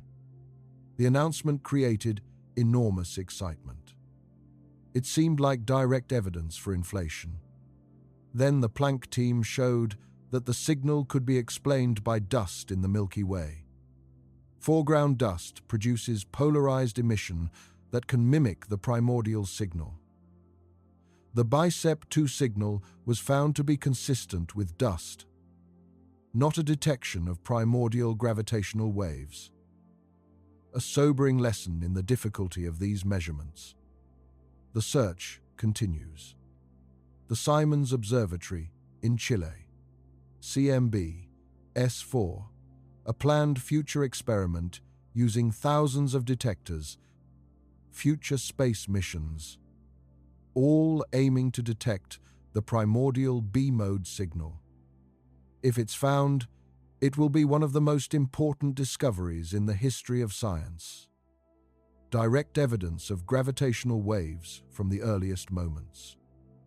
Direct evidence that quantum gravity is real. Direct evidence of inflation at a specific energy scale. If it's not found above the current experimental limits, it constrains the energy scale of inflation. It tells us that inflation, if it happened at energies lower than current searches can probe. And it pushes us to look harder. Both outcomes teach us something.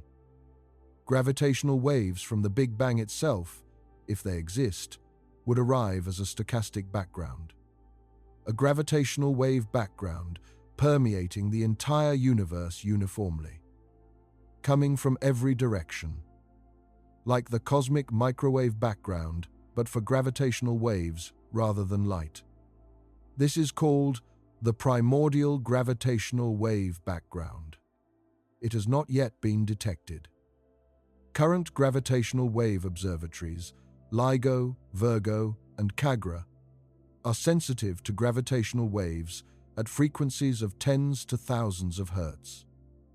The primordial gravitational wave background from inflation would have frequencies many orders of magnitude lower, below any currently operating detector. Pulsar timing arrays, which use the stable radio pulses of millisecond pulsars as natural clocks, can detect gravitational waves at much lower frequencies. In 2023, several pulsar timing arrays announced evidence of a gravitational wave background at nanohertz frequencies. This is likely produced by merging supermassive black holes throughout the universe. Not the inflationary signal, but the detection opened a new window, a new frequency range, a new tool for probing the early universe. Future space-based detectors, LISA, planned for launch in the late 2030s, will be sensitive to gravitational waves at millihertz frequencies. The ultimate goal, detecting the inflationary gravitational wave background, requires detectors at femtohertz frequencies. Not yet designed, not yet built, but not beyond what physics allows. Every generation of physicists pushes the frontier further. The universe's oldest signals are waiting to be read. We are building the instruments to read them. There is a crack in the standard model. Not a fatal crack, not a crisis, yet, but a real discrepancy, one that has been growing for years and refuses to go away. It is called the Hubble tension.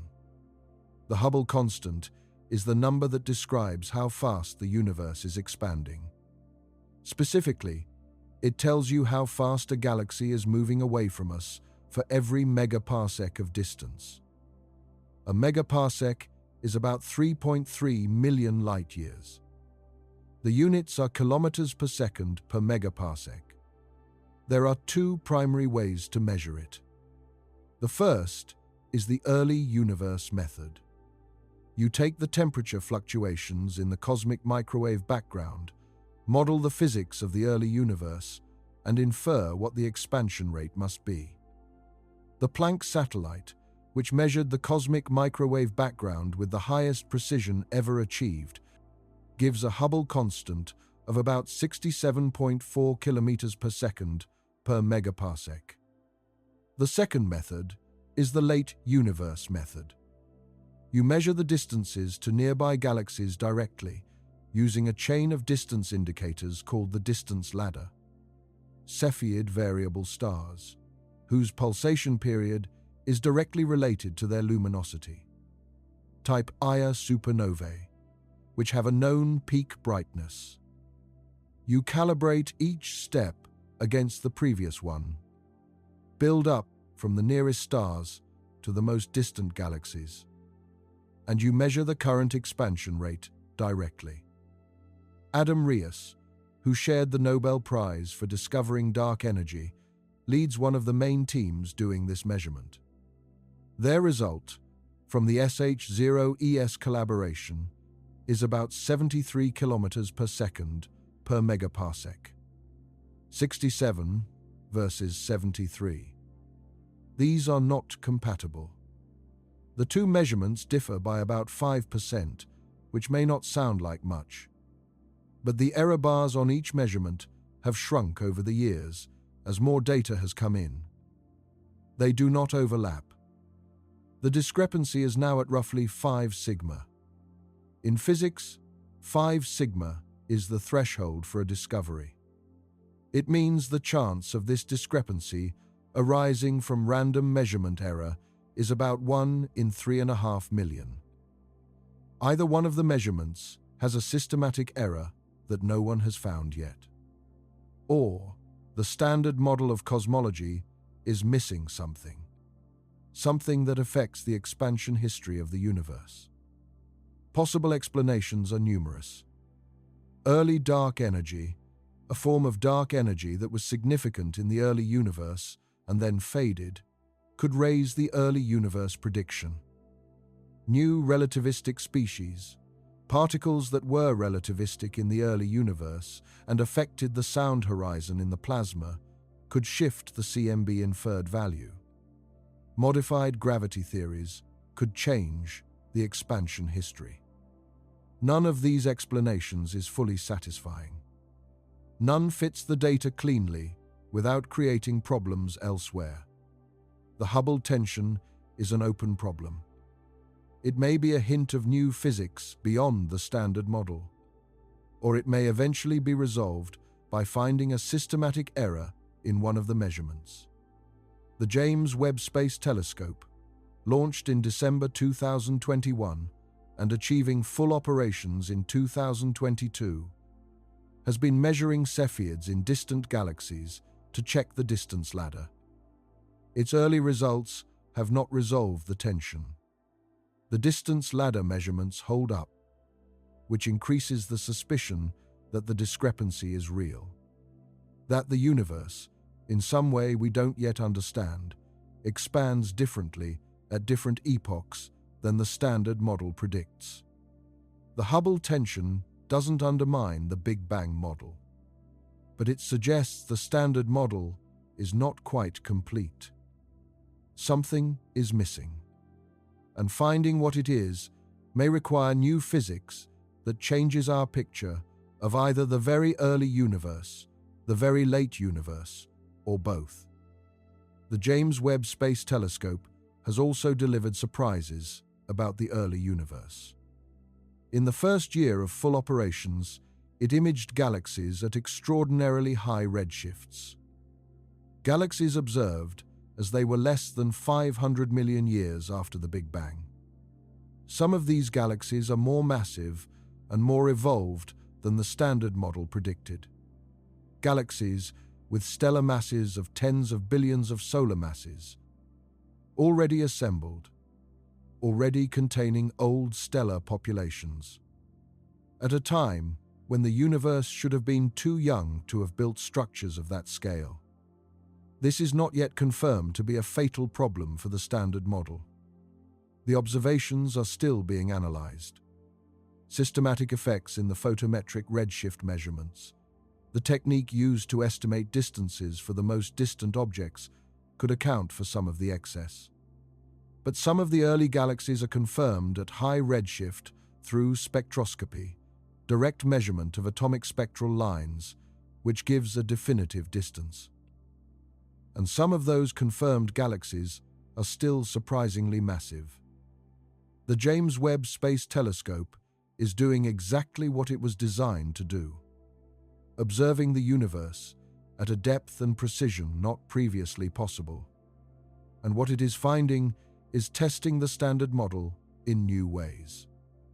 Whether the early galaxy problem resolves into a systematic effect or develops into a genuine challenge to our understanding of structure formation, the answer will be important either way. It will either tighten our confidence in the model or force us to revise it. Both outcomes teach us something. There is also the question of what the universe will eventually become. This is the far future of cosmology, and the answers are unsettling.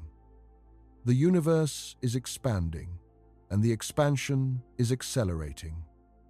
If dark energy is a cosmological constant, a permanent property of space, the acceleration will continue indefinitely.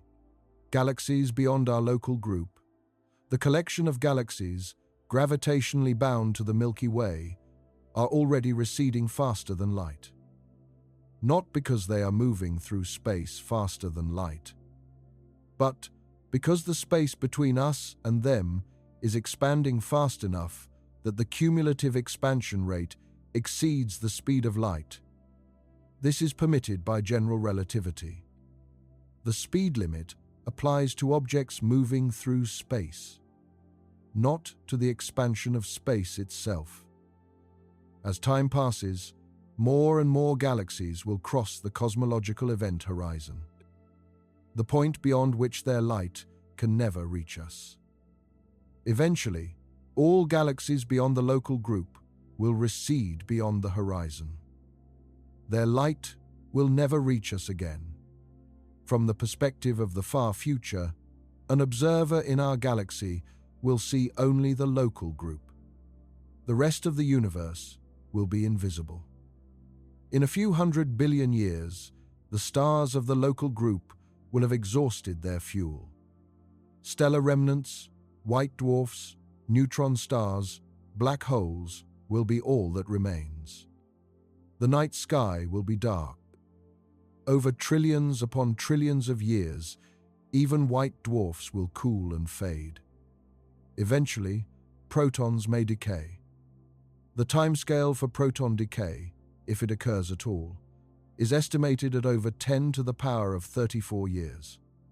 For comparison, the current age of the universe is about 10 to the power of 10 years. The proton lifetime, if finite, dwarfs the current age of the universe by 24 orders of magnitude. If protons decay, ordinary matter dissolves. What remains are black holes.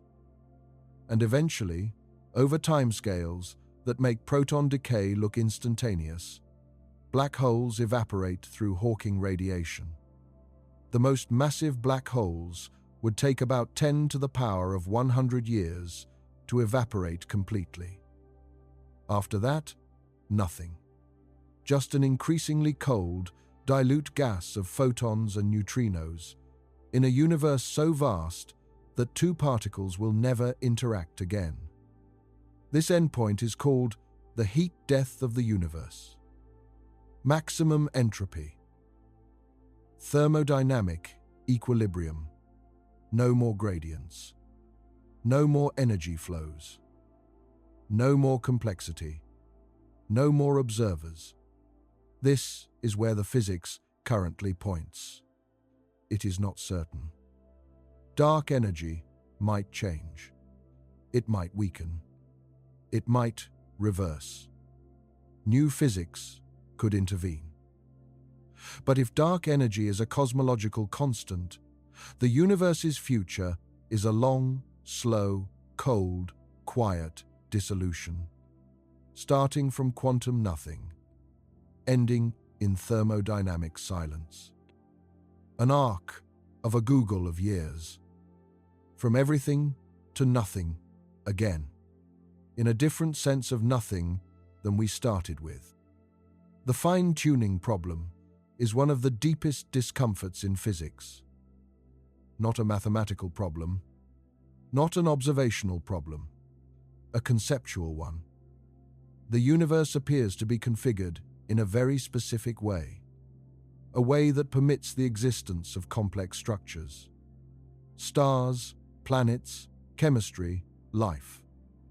If certain fundamental constants were slightly different, none of this would exist.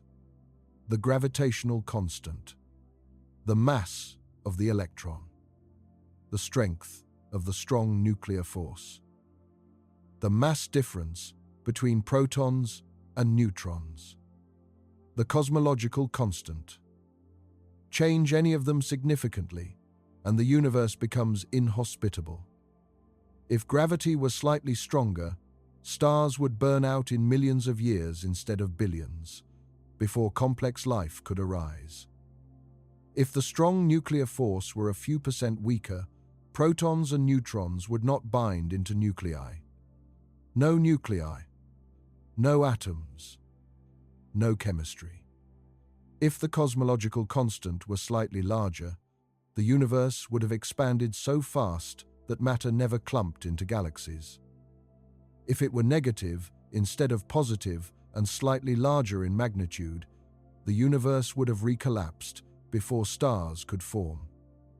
The values we observe are, in every case, within the narrow range that permits complexity. There are three responses to this observation. The first response is design. The constants are what they are because something arranged them that way. This is a metaphysical claim outside the scope of science. It may be true or false. Science cannot adjudicate it. The second response is the anthropic principle. Among all possible universes, we can only find ourselves in one that permits our existence. This is a selection effect. There is no mystery. If you are alive, you are necessarily in a universe that permits life.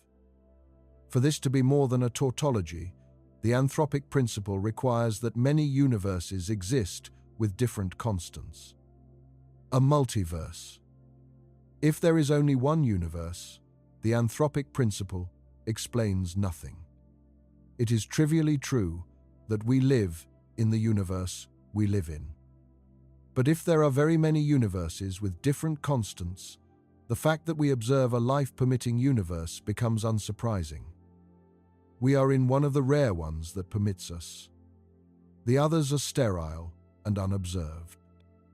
The third response is that the constants are not free parameters, that a deeper theory, one we haven't found yet, will explain from first principles why the constants have the values they do. That the apparent fine-tuning is an artifact of our ignorance. That once we understand the deeper structure of physics, the values will seem inevitable. Like how the atomic spectrum of hydrogen, which looks arbitrary until you understand quantum mechanics, falls out exactly from first principles. We don't know which response is correct. We don't know if any of them is. The fine-tuning problem remains. It is not an argument for or against any particular metaphysical view. It is a statement about the structure of the universe we observe. And it is a spur to deeper understanding. Why do the constants have the values they do? Is there a theory that predicts them? Or are they irreducible features of the universe? Arbitrary in the only universe that exists? Or selected from among many? These questions sit at the boundary of science and philosophy, where the methods of one field give way to the methods of another, and where honest people disagree about which questions are answerable at all. String theory represents the most ambitious attempt to answer the deeper questions. It is a framework in which the fundamental constituents of the universe are not point particles, but one-dimensional vibrating strings. Different vibrational modes of the strings correspond to different particles. The electron is a string, vibrating in one pattern. The photon is a string vibrating in another. The graviton, the hypothetical carrier of the gravitational force, emerges naturally from string theory. For the first time in physics, a single framework generates both the particles of the standard model and a quantum description of gravity. That is an extraordinary achievement in principle. String theory requires extra dimensions. The strings vibrate not in the 3 spatial dimensions we experience, but in 9 or 10 spatial dimensions.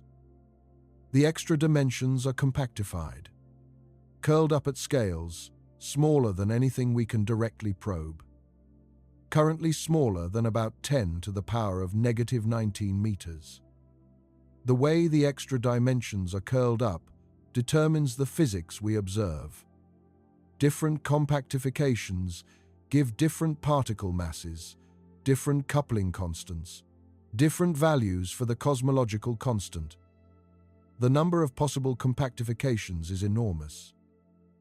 Current estimates suggest 10 to the power of 500 distinct vacua, a landscape of possible universes, each with different low-energy physics, different constants, different particles. This is the string theory landscape, and it creates a problem. If all those vacua are realized somewhere in some region of a much larger universe, then the fine-tuning problem has an anthropic solution. We are in a vacuum that permits complexity because only such vacua can contain observers.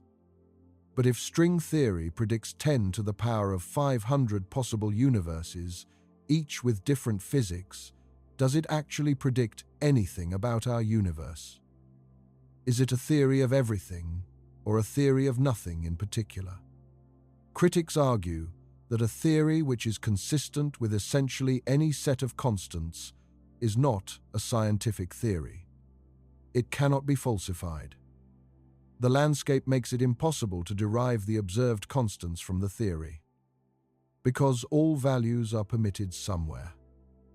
Defenders argue that this is not a failure of the theory, but a revelation about the structure of reality. The universe is bigger than we thought. Most of it is inhospitable. We are in a hospitable region because we had to be. The disagreement about string theory is not merely technical. It touches on deep questions about what a scientific theory is. What counts as an explanation? Whether an unfalsifiable claim can still be scientifically meaningful. These debates have not been resolved. String theory has not been confirmed or falsified by experiment. No unique prediction of string theory has been observed. The extra dimensions have not been detected. Supersymmetric partners have not been found at the masses string theory requires. The string theory community remains active and mathematically productive. It has generated deep insights into quantum field theory, black hole physics, and the structure of space-time. Whether it is a theory of the universe we live in remains an open question. Loop quantum cosmology takes a different approach. Rather than replacing the standard model's particles with strings, it quantizes space-time itself. The starting point is general relativity, which describes space-time as a smooth, continuous fabric. Loop quantum cosmology asks what happens when you apply quantum mechanics to that fabric directly. The answer it finds is that space-time is not continuous. At the Planck scale, roughly 10 to the power of negative 35 meters, space-time has a granular structure. The minimum unit of area is the Planck area. The minimum unit of volume is the Planck volume. Space-time cannot be subdivided below these scales. This has a dramatic consequence for cosmology. In general relativity, running the equations backward in time leads to the Big Bang singularity, a point of infinite density, infinite temperature, a breakdown of the theory. In loop quantum cosmology, as you run time backward and the universe contracts, the quantum effects of the granular space-time become important before the singularity is reached. They generate a quantum repulsion, a bounce. The universe, as it contracts toward Planck density, bounces back. It does not collapse to a singularity. It rebounds into expansion. The Big Bang, in this picture, is a big bounce. The beginning of the current expansion, not the absolute beginning. Before the bounce was a contracting universe. Before that, perhaps a previous expanding phase that eventually contracted and bounced again. A cyclic universe, eternally oscillating. Each cycle ending in a bounce and a new expansion. Loop quantum cosmology makes specific predictions. The spectrum of primordial fluctuations in a bouncing cosmology differs in specific ways from the spectrum produced by inflation. Future, more sensitive measurements of the cosmic microwave background may be able to distinguish between them, or they may not. The predictions are sufficiently close to those of inflation that current data cannot discriminate. Better data might. What loop quantum cosmology offers is a logically coherent picture in which the Big Bang singularity is replaced by a physical process. A quantum bounce at the Planck scale. Time is not brought to a beginning. It extends backward through the bounce. The question of what happened before the Big Bang has a concrete answer in this framework. There was a contracting phase. What caused the contracting phase? Loop quantum cosmology does not say. The question of ultimate origin is pushed back, but not resolved. Each framework pushes the question back one step. Inflation asks what caused inflation. The no-boundary proposal says the question doesn't apply. Loop quantum cosmology says there was a previous universe. String theory says the landscape provided the initial conditions. Every answer opens a new question. The regress is real, and it may be an irreducible feature of the question itself. Return now to the question we started with, not the technical question, the personal one. You exist. Right now, in this moment, you are reading or listening to a description of the first moments of the universe. You can hold the entire story in your head. The quark, gluon plasma, the first protons, the 3 minutes of nucleosynthesis, the 380,000 years of darkness, followed by the first light, the cosmic dark ages, the first stars, the heavy elements, the second generation of stars, the rocky planets, the chemistry, the cells, the billions of years of evolution. And at the end of that chain, a mind capable of tracing the whole thing back to the beginning. That is not an incidental feature of the story. It may be the most significant feature of the story. The universe produced the capacity to understand the universe. Whether that means something philosophically is a question each person has to answer for themselves. Science doesn't answer it, but science places it on the table with a precision that no other discipline can match. We know, with measurements precise to better than 1%, that the universe is 13.8 billion years old. We know the composition of everything. We can read the first light. We can detect gravitational waves from collisions that happened before the Earth existed. We can trace the iron in your blood to a neutron star merger that predated the solar system. All of this is grounded in data, tested against every alternative explanation we could devise, confirmed with independent methods that agree. The story is not mythology. It is not speculation. It is the measured, tested, repeatedly confirmed history of everything. And you are the part of it that can ask how it began. That is a strange and remarkable position to be in. The honest summary is this. At the level of what we can describe with precision, the universe emerged from an inflationary phase driven by a scalar field, which itself arose from quantum initial conditions that may have had no prior cause in any physical sense. The quantum fluctuations of that state seeded the structure of everything. The laws governing those fluctuations may be the only logically consistent laws that permit complex observers. Or they may be one set among an enormous landscape, populated across an eternally inflating multiverse. Or they may be inevitable mathematical truths that require no physical substrate. We don't know which. We may never know. But we know the story from an instant after the beginning, with remarkable precision. We know the first light. We know the first atoms.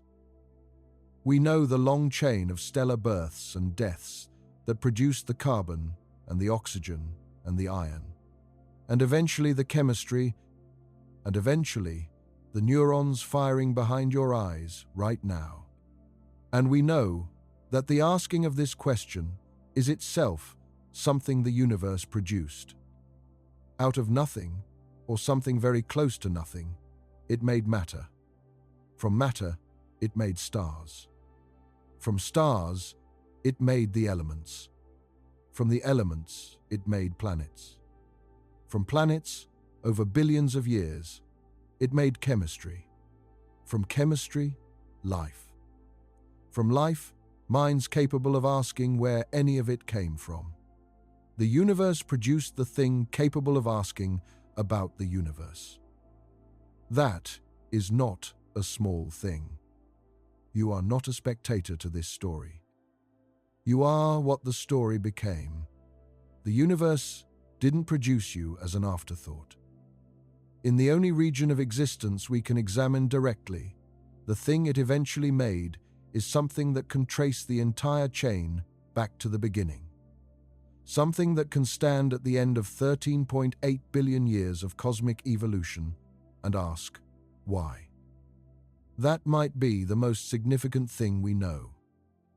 Good night.